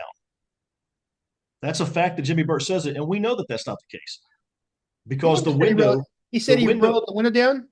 Jimmy Burt said that Tippett reached over and rolled the passenger window down to talk to the guy, and Jimmy Burt said the guy then put his hands on the car door. We Cool. know that Tippett did not reach over and roll the window down because the crime scene photos show only the Doesn't vent window opened. So exact it. So there. So Jimmy therefore, Burt so what you're saying has to be a fact because someone said it. I just told you. Do you believe that Tippett rolled the window down? Of course you don't believe that. Maybe you need to go back and watch Jimmy Burt's interview again or listen to it until again. I think I do, but it doesn't matter. He's still Helen Markham saw it. He saw Matt, it. Jim Burke saw it, and James again, Archer saw it. okay. They all Look, saw the same thing. They this is saw the this is same real. thing. Okay, but Benavides never says the killer touched the car. Helen Markham, He's driving. He's not paying attention. William Scoggins never said the killer touched the car. Bill Smith His never said the killer touched the car. his view of the killer is obstructed by a bush. We But you know said this they all case. but you said they all said the same thing, and I'm telling you others who didn't say that. I'm just telling you. But the bottom line is Because this. The bottom line is this. Donnie, no, whoa. Donnie Benavides was driving at this point. What are you talking about, Bill? Donnie Benavides was way back here driving. Was way back here driving. Scoggins can't see the killer. It's a basic fact because there's a bush in the way. What are we talking about? What are you talking about? What I'm talking about is very simple. Okay, that you're unaware until a few minutes ago that Jimmy Burt said Tippett reached over and rolled down the Cool. passenger window. I don't care. But we know that that's not true. It doesn't matter. I'm Yes, saying it does. It does because Jimmy Burt follows that up with, and then the killer leaned over and put his hands on the door. so. It doesn't matter because if Jimmy Burt saw the killer lean forward and made the assumption that the killer put his hands on the door, just like he made the assumption when Tippett reached over to open the vent window to talk to the guy. He made the assumption that Tippett rolled the window down. it doesn't matter if he was the only Tippett did not roll the window down. If Tippett he did was not the, roll the window down, and the killer did not touch the door. I'm about to lose it. Okay, 1 minute before I lose it. Okay, listen. If it was only Bert who said he touched the car, then yes, I would say yeah. That's guess that we could. Well, what? Why? Well, then again, if he's the only one, why would it be questioned? But anyway, let me concede for the umpteenth time that might and concede that okay, that might be questionable. Again, for whatever reason, but if he was the only person, yeah. Wait, Yeah, there's no reason to, even if he's the only witness, which he's not, but even if he was, it doesn't matter. It's so mundane. It's mundane because you know what it means. So you want to pick? No, So I'm you not want to? conceding that. Do you want to pick and choose what you want to believe about Jimmy Burt and what he said? Is that what you're doing? No, You want to believe some of what he said, but not all of what he said, or you want to believe this part, but not that I part? think each topic, everything falls and stands in there. I think each thing, every detail is independent. Okay, But but in this listen. case, I hear you. I hear you there. But regarding reaching over, Tippett reaching over to roll the window down, and the killer putting his hands on the car door are the same. They're in the same category. They're in the same doesn't topic. They go matter. together. They go together. It Jimmy doesn't. Burt assumed because he saw Tippett lean to the right and open the vent window because we know that that's what happened because the vent window was open, the passenger window was rolled all the way up. We know that. So why did they Anybody can dust look for at the prints? So why did they what's dust for prints? If the killer didn't touch the car, then why did they dust? why wouldn't you dust for prints when you got Domingo Benavides and Helen Markham right there Because on they the said the scene? killer touched the car. They said the killer touched the car, so they dusted for prints. It's not Benavides, Oswald.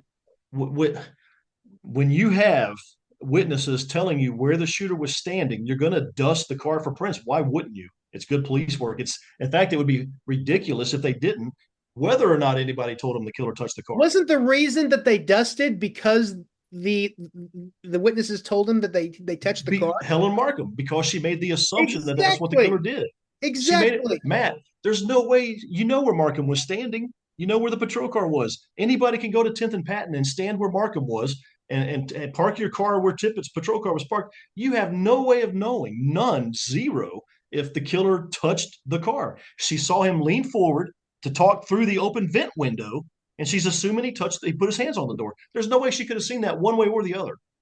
There's no way. There's no way she could be a witness she's not even a witness for me when I argued that the killer didn't touch the car because she couldn't know one way or the other.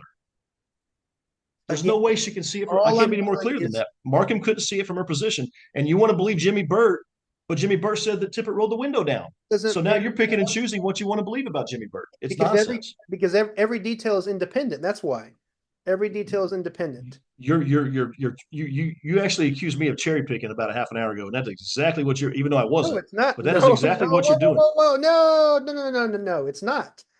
Each detail is independent. You're cherry picking what Jimmy Burt No, I'm said. not. No, I'm You're not. cherry picking what you want to believe because you know damn good and well that Tippett didn't roll the window down. How do you know that? Do you believe that Tippett rolled the window back up before he got out? I don't know. What if he did? Jimmy Burt didn't say he rolled the window back up How do you know that he how do you know that Tippett could not have done that? because the crime scene photos show the window up and nobody said Tippett rolled the window up. He could have rolled it back up and then got out of the car. What's wrong with that? Jimmy Burt didn't say that. Jimmy Burt said he leaned over, rolled the window down, questioned the guy, and then got out. Because he turned his attention back. He was looking. You're missing what he said. He's looking at the scene, and then they look back, and they started to go in the house, and then when the shots happen, then they turn around and they see the aftermath. So how do you know Tippett couldn't have done that? He could have done that. You've already said that you don't believe Tippett rolled the window down. Actually, we're kind of breaking new ground there. Maybe he could have. Who knows? So you're changing your opinion now because you got in a pickle. No, I'm not in a pickle. I'm saying what's wrong with something so mundane as rolling a window up and down? What's wrong with that? The crime scene is this real simple. It's as mundane as me People can picking my choose to believe nose. what they want. People can choose to believe what they want, but the crime scene photos show the window up and the vent window open. Jimmy Burt said that Tippett reached over to roll the window down to talk to the guy. Okay. Jack Tatum said he was And leaning into the car, in the window. So he he didn't say he was actually in the window. He said he was leaning forward. He had his hands in his jacket. Jack Tatum said he had his hands in his jacket pocket and was leaning forward. He didn't say he was in the car or through. He didn't say he was like through the looking window in or the he anything. was looking in the he said the Yeah, window he was was leaning. He down. was leaning. Yeah, he was leaning forward Did with his Jack hands in Tatum his say that the window was down? with his hands in his jacket. By the way, Did he say that he did Jack Tatum say that the window was down? I don't know if he did or not. To be honest, I have to go back and watch his interview. Did he say the killer was talking to him through the window? And Listen, I've always assumed yes, and I've always assumed it to be the vent window, obviously, because the vent window is open in the crime we're scene photos. getting pedantic here. Look, what's so mundane? Jimmy Burt could be right. What's so mundane about Tippett rolling the window down and then rolling it up? What's wrong with And, that? He could be right. And he could be right about this too.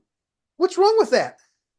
and what's wrong with witnesses not seeing a guy walking to the east, even though they saw him moments later walking west? You're pivoting. You're pivoting. You're pivoting. No, I'm We're on simply this. saying No, you're accusing me of hypothesizing or theorizing, and that's what you're doing right now. because as I've made out, There's not a person that said that Tippett rolled the window up. how do you know that? Scoggins's view is Look, this is getting silly. This is getting real simple. The vent window was open. The passenger window was up. That's where they talked through that. It's always been accepted. And now all of a sudden, because you're in a pickle, you're trying to get out of that. no, I'm not in a pickle. We're The bottom breaking line this is down. Jimmy Burt said Tippett reached over, rolled the window down. We know that's not true because he didn't roll the window back up. I ain't no pickle. Listen, what's wrong with Tippett rolling the window down and rolling it up? What's wrong with that? And besides that, how can Burt be 400 feet away and on the driver's side of the car and say the killer touched the car? All I'm saying is that he said it, and he's corroborated by Helen Markham and by Go back James Archer. James Archer, nothing. Go back to your point number 10. What else was on there? The killer put his hands on Tippett's car. I don't agree with that. Fingerprints were lifted and they did not match Oswald. I agree with that. That doesn't mean that the killer's prints were lifted because the killer again didn't touch the car. Common sense. Common sense. Listen. Everybody's seen the crime scene photos, and I know you have too. There's 20 people standing around that car. Anybody could have touched that car. That could have been There's a no mechanic. evidence people did touch the car. That's the thing. You're making Matt, that could have been anybody in the previous 36 hours that touched the car right there. That does not have to be the killer's prints. Again, more speculative. And besides that, and let me tell you something else since we're on the subject. The prints were also lifted from right above from the right front, the passenger side front quarter panel, which is the part that's above the wheel, the tire. Prints were also lifted from that. According to Herb Lutz, which is Dale Meyer's expert, which is all this is coming from, you're relying on Herb Lutz, correct? Mm-hmm. Okay. So according to Herb Lutz, the prints lifted from the door were probably the same person that left the prints above the quarter panel. Okay. Do you know what? Sorry. No witness said there's not a witness anywhere that says the killer touched the quarter panel. And if they were left by the same person, then that has to tell you, since the killer did not touch the quarter panel, that the killer can't be responsible for the prints on the door.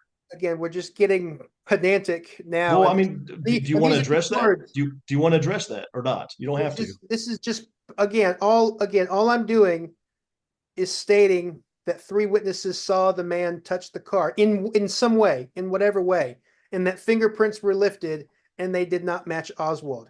All I'm doing is stating facts, and you're just speculating. I'm not speculating. No, nobody saw the killer touch the quarter panel. Herb Lutz, who you're relying on, said that the fingerprints on the quarter panel was probably left by the same person who left the prints on the door. Okay. If the killer didn't touch the quarter panel, then those aren't the killer's prints on the door. You don't know that the killer didn't do that. How do you know?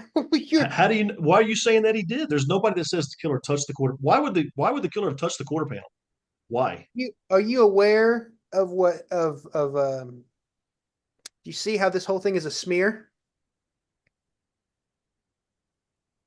What's your point though? And that's why See how this is a smear? That's why Barnes said that partial prints were lifted from the patrol car. He wasn't even lifted full prints.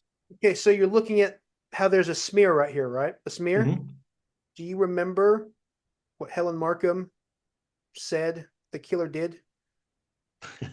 Are you gonna say like he pushed off the car as he backed up or something to pull out his revolver or something? Exactly what happened. She said that the killer. Yeah, I'm aware of all that stuff, but again, from her position, she couldn't have seen such a thing. She's making assumptions.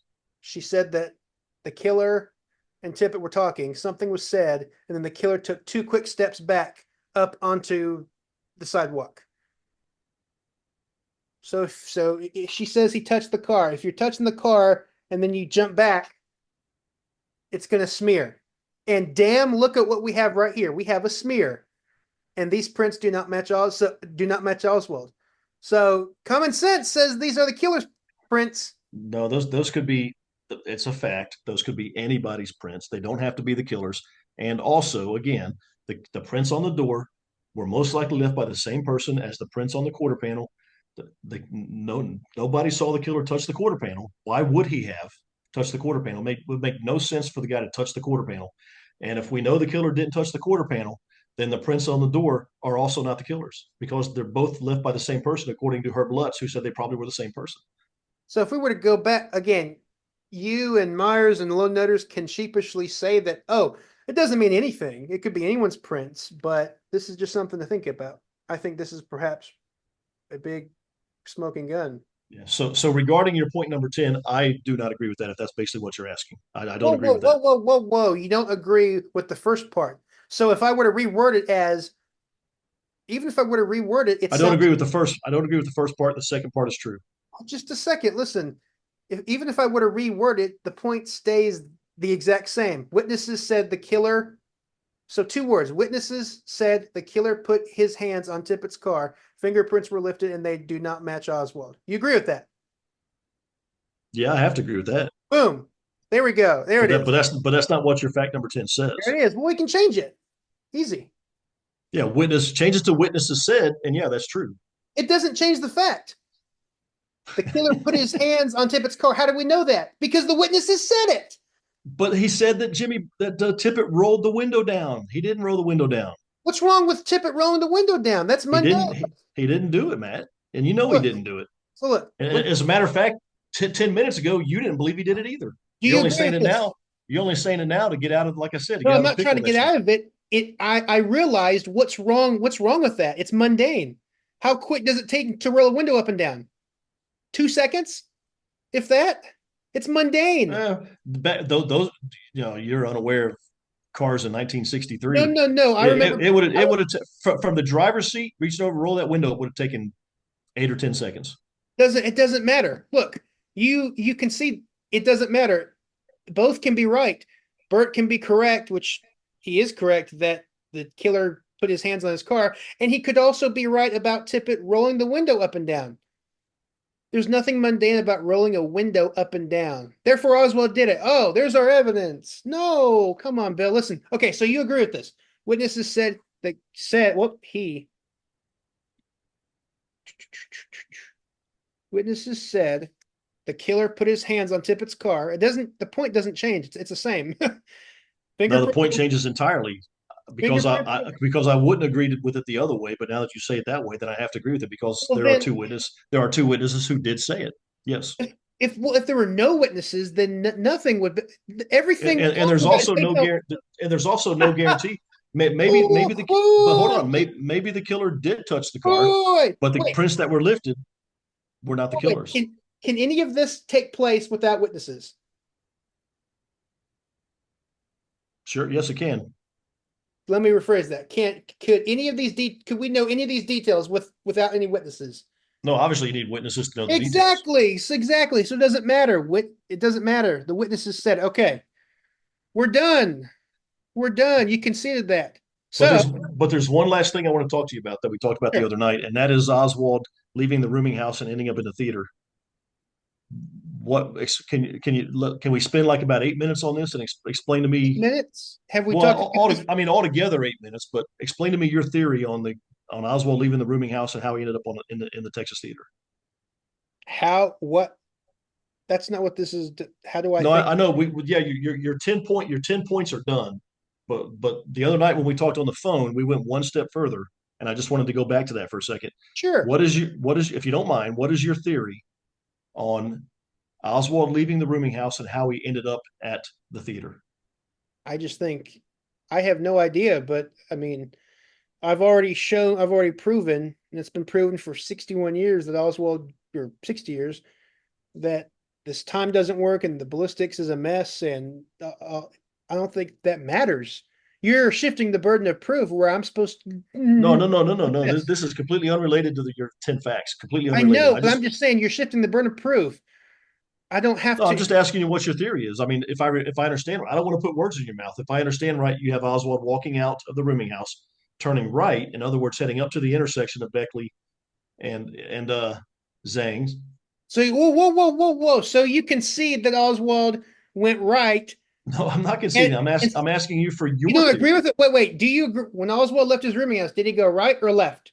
Well, the bus stop was to the right, so he has to go a little bit right. Exactly. He wasn't going to go to a bus stop. He was standing on the curb. Let's be No, Matt, he let's was be right. He's not according to standing Earlene at. Roberts, he was standing at the bus stop. There just happens to be a bus stop there. He's at the Yeah, corner. true. Right. Yes, No, no, no, exactly. no, no, no, no, no, no, no, no, no. The bus stop is not at the corner. If he's standing at the corner, he's not standing at the bus stop. You're wrong. He's The bus standing at stop. the corner. This is a basic fact. He went. No, hold on, Matt. Hold on. No, no, no. Go do a Being Google Street pedantic. View. No, Matt. Do a no. I'm not being pedantic. Your point is that Oswald is standing at the corner, and there just happens to be a bus stop there. The bus stop is 75 feet down from the corner. The bus stop is not at the corner. 70, 75 feet from Yeah, the. it's 25 football yards, roughly. I was there Yeah, yesterday. Nah, that bus stop is not at the corner. listen. The bus stop is not at the corner. You're saying he's standing at the corner, Okay, what's your? Yes, and he's there standing at a corner. you're saying he's standing at the corner, and there just happened to be the bus stop there. So therefore, she said he was standing at the Yes, bus stop. I'm yes, telling you that the corner and the bus stop are 75 yes, feet apart, yes. right? Well, what does she mean by corner? Oh, What for does she mean by crying out corner? loud! The corner is the corner. I know No, exactly. but listen. You're wrong to say. I'm just trying to help you. You're wrong to say that No. he was standing at the corner, which also was the bus stop. Because I'm telling you, go Yes. back there tomorrow, or you'll be there this week. The bus stop is not at the corner. It's the bus stop is south of the corner, and what I'm saying is probably 75 feet, could be 50 feet, but I think What's it's your probably whole point? What's 75 your feet whole south point? of the. Whoa, The whole whoa. point is that you say he's standing at the corner.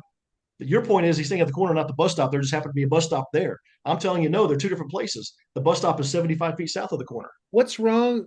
No, you asked for what my opinion was. I don't. I tell you, I don't have to tell you to explain where exactly was Oswald going, this or this. What was in his mindset? Because No, that's not what's important. but step number one was that your point is being, and again, I'm trying not to put words in your mouth. Your point is, your theory is, I've talked to you before about this, that Oswald walked out of the rooming house, took a right, and walked up to the corner of Beckley and Yes, Zhang.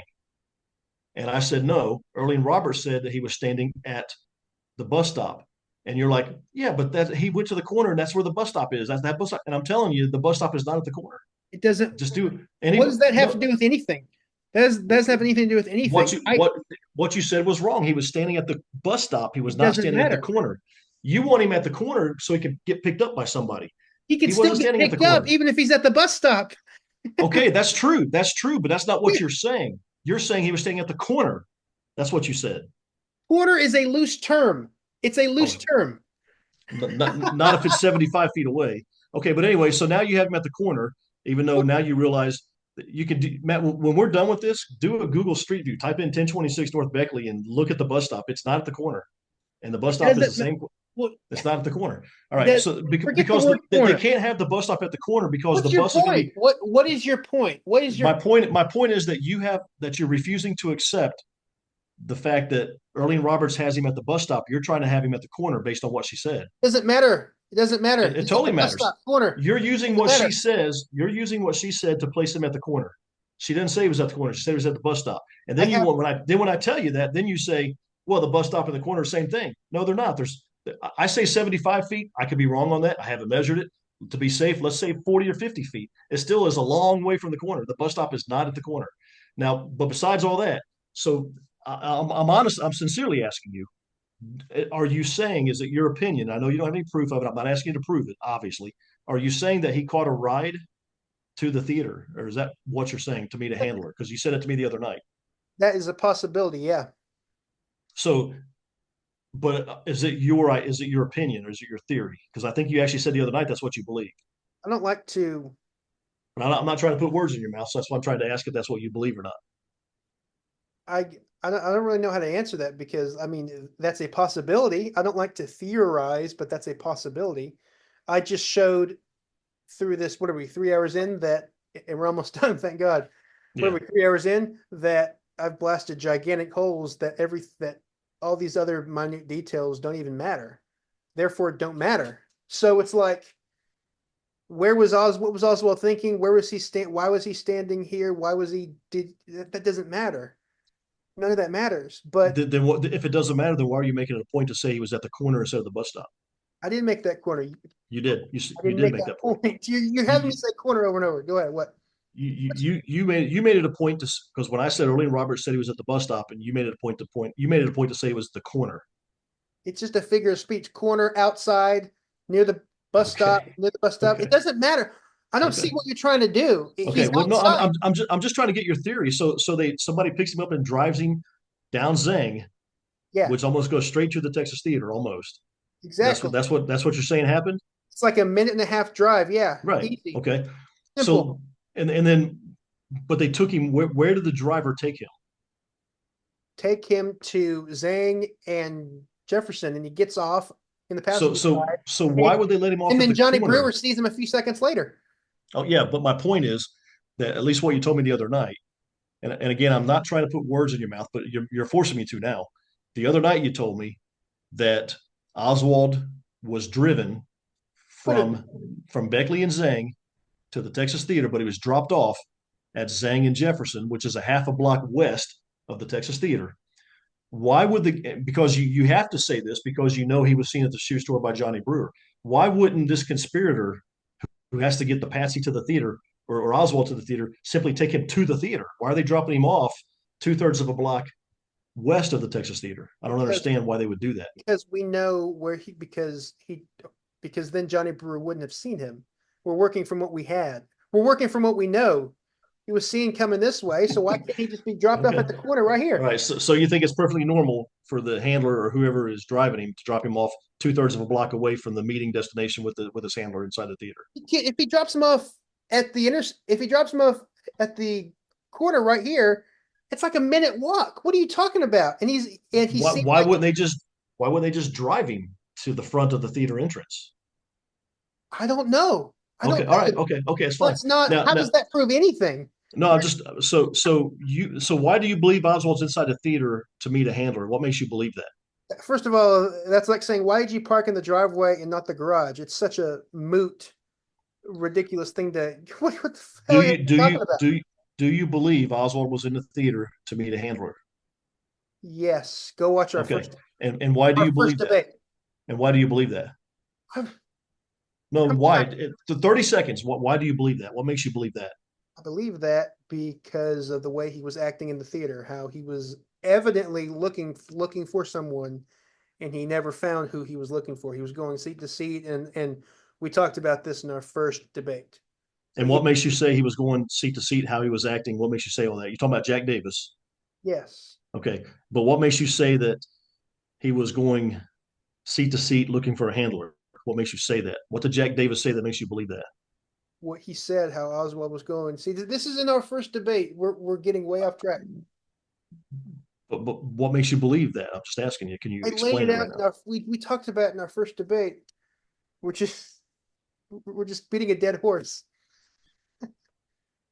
I'm not talking about the northbound. I'm not even going to grill you on the northbound bus stop thing for the southbound theater. I'm not going there like I did. I don't I think got you in our Oswald first debate. I'm not when talking about early that. when Earlene Roberts said when Earlene Roberts said that she saw him standing where there happens to be a bus stop. Which is not the corner. I know. Well, you know now. Does it But yeah, can a driver pick him up right there outside of his house right there? sure. Exactly. That's all I'm saying. No, that's not all you're saying though. You said it was on the corner. But anyway, so I'm being but okay. But regarding inside the theater, Jack Davis, are you aware exactly? I mean, you're basing your Oswald in the theater meeting a handler on what Jack Davis tells you. So what yeah. does Jack Davis tell you exactly? I want to know if you know. Let's see. Where's do I have there? Let's read it together. Can't believe it.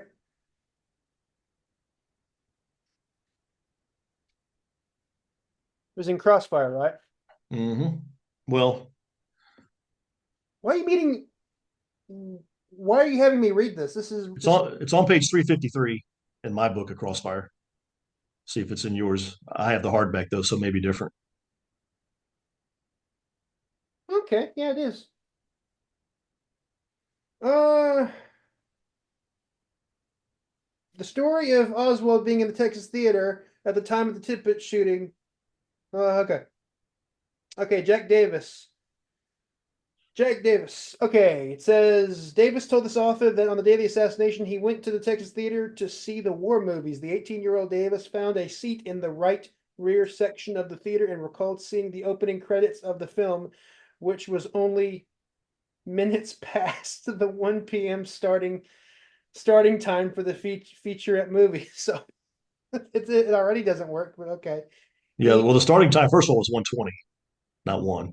the opening credits started The, the the the opening credits, the way it happens today 20. is when it says 1:20, that's when the opening credits start is 1:20. He said he was somewhat startled by a man who squeezed past him and sat down in the seat next to him. He found it odd that this man would choose the seat adjacent to him in a 900 seat theater with less than 20 patrons in it. Davis said the man didn't say a word, but quickly got her up and moved across the aisle and took a seat next to another person. Then shortly the man got up and walked into the theater's lobby. A few minutes later, Davis, whose attention had returned to the movie, vaguely remembered seeing the same man enter the center section of the theater from the far side. About after 20 minutes or so after this incident, according to Davis, the house lights came out. Okay. So what's your Okay. Well, my point is that you were telling me the other night, even though you're refraining from it now, that you believe that Oswald was driven to the Texas theater to meet a handler. because I'm not backing away from anything. I don't like to speculate publicly. I'm saying that is a possible that seems like the most straightforward. It's so mundane and boring. Someone picks you up and drives you a minute and drops you off. What's So if I'm Oswald and I just shot let me just give you an alternate idea. If I'm Oswald and I just shot a cop, I'm going into the theater to hide. I know the police are looking for, because I know I was seen by witnesses. I know the police are going to be looking for one man. One of the things I may try to do if I thought of it is to try to sit down beside someone, even though the theater, there was 10 or 12 or 15 people in a 900 seat theater. I'm going to try to sit next to a guy so if the police do come in, I'm looking like I'm there with my buddy, as opposed to a lone guy that the police are looking for. It's a pretty smart thing to try to do, even though it takes some guts to try to sit next to someone in a wide open theater. Um, but you said to me the other night, this is what I wanted to correct you on. You said to me the other night that Jack Davis said that the guy came in, when the opening credits were on, and that's not what he said. And but if you don't want to get into it, we don't have to. And also Jack Davis said that the guy started to sit beside him, but didn't fully sit down. Then he went up and went behind him and went over to the middle section and started to sit next to another guy. And then he went out of the lobby. Gary Mack specifically asked him how much time elapsed between the time the guy tried to sit beside you and the time that the theater lights came up. And Jack Davis said about 3 or 4 minutes. This is in the sixth floor interview he did, the oral history with Gary what's Mack. your whole point? What's the whole point of the where are you getting at? What do you Because you were arguing I don't that understand. Oswald arrived at the theater early. Oswald was in the theater, therefore couldn't have been at 10th and Patton at 1:15. Could have I'm been, yes. and you're basically the only thing you But have to based go on on is my time frames, where is it? Based on my time frames, conservatively he arrived actually, let's see, based on conservatively he arrived at the rooming house at 104. So if he's picked up at like, you know, she said he was in his room 3 minutes, but 4, 5, 6, 7. So like at 107 he gets picked up, or 107:30 or something, depending on how long he stood out at the bus stop. He could have been picked up. It's a minute and a half drive straight to the Texas Theater. So he could have arrived. He could have been seen by Johnny Brewer at like 109 or 110 or something. Depending on whatever margin of error. And that would seem to make sense because Johnny Brewer testified in the London mock trial in 1986, that he saw Oswald at 1:15. So that's pretty close. yeah. It's close. But What's your point? What's your point? Johnny Brewer saw Oswald duck into the recessed area of the shoe store as the police car was on Jefferson driving from the area of 10th and Patton, driving west, approaching the theater. When the police car got to Zang, the sirens are blaring.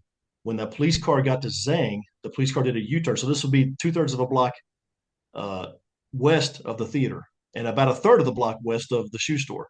So in other words, Oswald's walking towards the theater. He's walking west. The police car would have been behind him, approaching him. So Oswald ducks into the shoe store entrance. We're The police car reaches. Hold on. The police car reaches the intersection of uh, Jefferson and Zhang and does a U-turn because the reason why is because they got word that the suspect was found inside the library. So everybody went running to the library. This happens at 1:35 to 1:36. doesn't That's make. when Johnny Brewer saw Oswald, not 1:10 as you said a minute ago. I said it's possible for him to have gotten there at 1:10. I've never said that that is when he was seen by that is when it happened. But you said he was seen by Johnny Brewer at 1:10 or 1:15 a few minutes ago. And I'm just saying, I'm saying Brewer, that could be possible. That Brewer, could, given all the times, it could happen. but But I Brewer saw Oswald when the sirens were blaring. The only time the sirens were blaring at this time on Jefferson was when the one police officer turned around at Zhang, at Jefferson and Zhang, to go back to the library. correct, And you can look at correct. the police tapes. That's 1:35, 1:36, not 1:10 or 1:15. So what? So Oswald is not driven and gets to the theater to seen by Johnny Brewer at 1:10 or I 1:15. never It was said he was 1:30. there at It was 1:10. 1:30. I It said I was never said 1:35. I never said he arrived at the Texas Theater at 1:10 or something like that. I'm saying it's possible for that to happen if he's picked up at one at whenever we said. I'm not saying that's what happened. I'm saying that is possible. All right. Well, I think I kind of proved my point that that's not how it happened because Brewer sees him at 1:35, I don't 20 minutes later than what you're wanting Oswald to be there. I'm not saying that Oswald was there at 1:10. I'm not sure where you're going with this. It's like saying, is a square more blue than 5 feet long? I'm not connecting the dots here. Okay, so let me try to explain it real slowly and then we'll end this. You are trying to argue that Oswald was in the theater and therefore at an early enough point and No, therefore could not have shot Tippett at 1:15. no, I'm not. You just said that you thought Oswald entered the theater at 1:10 or 1:15. Are you not listening to what I'm saying? I said that could happen But based but on. but what I'm trying to tell you is that Oswald ducks into the Hardy's shoe store entrance at 1:35 because that's when the word came out that the suspect was holed up in the Jefferson Branch Library. Okay, and that is what would have caused the police car to do the U-turn with sirens blaring because he would have then been heading straight back to the library. That happened at 1:35, and that's when Oswald ducked into the shoe store entrance, not any time before that, because there were no police cars racing up and down Jefferson that would have Yeah, caused Oswald to do what he trying did to until that say, moment. oh, you're you're trying to say something like, oh, you're wrong that he arrived earlier at the Texas Theater because of this, but that's not what I'm claiming. I'm saying that's not what I'm claiming. So you don't believe Oswald got to be seen by Johnny Brewer at 1:15 because you did say that 10 minutes ago. I know I didn't. I said it's possible based on all. Okay. It's possible to get there at Okay. that early, All but right. that doesn't mean that's what happened. I don't know. I Okay. don't. Okay. All right. Well, let's go ahead and just nip this in the bud. Then how long have we been on? Where does it say? Let's go ahead and end it. I don't know how to end it. You'll have to do it. Wait a minute. We're gonna have to. That's it. Just goodbye. That's it. Well, whatever. How do you do this? Whatever. Wait a minute. Wait. All Okay. right. So that concludes our round three debate. I never thought we would do another one. But I This. don't think this. I agree with you. This really wasn't a debate. This was just a discussion. No biggie. What do you think? You think it turned out well? Yeah. Hey, Bill. Thanks for coming on. All right. Well, thanks for thinking enough of me to want me on. Who do you think won? It's not about that. I'm just joking. I'm just joking. Hey, thanks again. All Thanks. right, man. Okay. See you, Matt.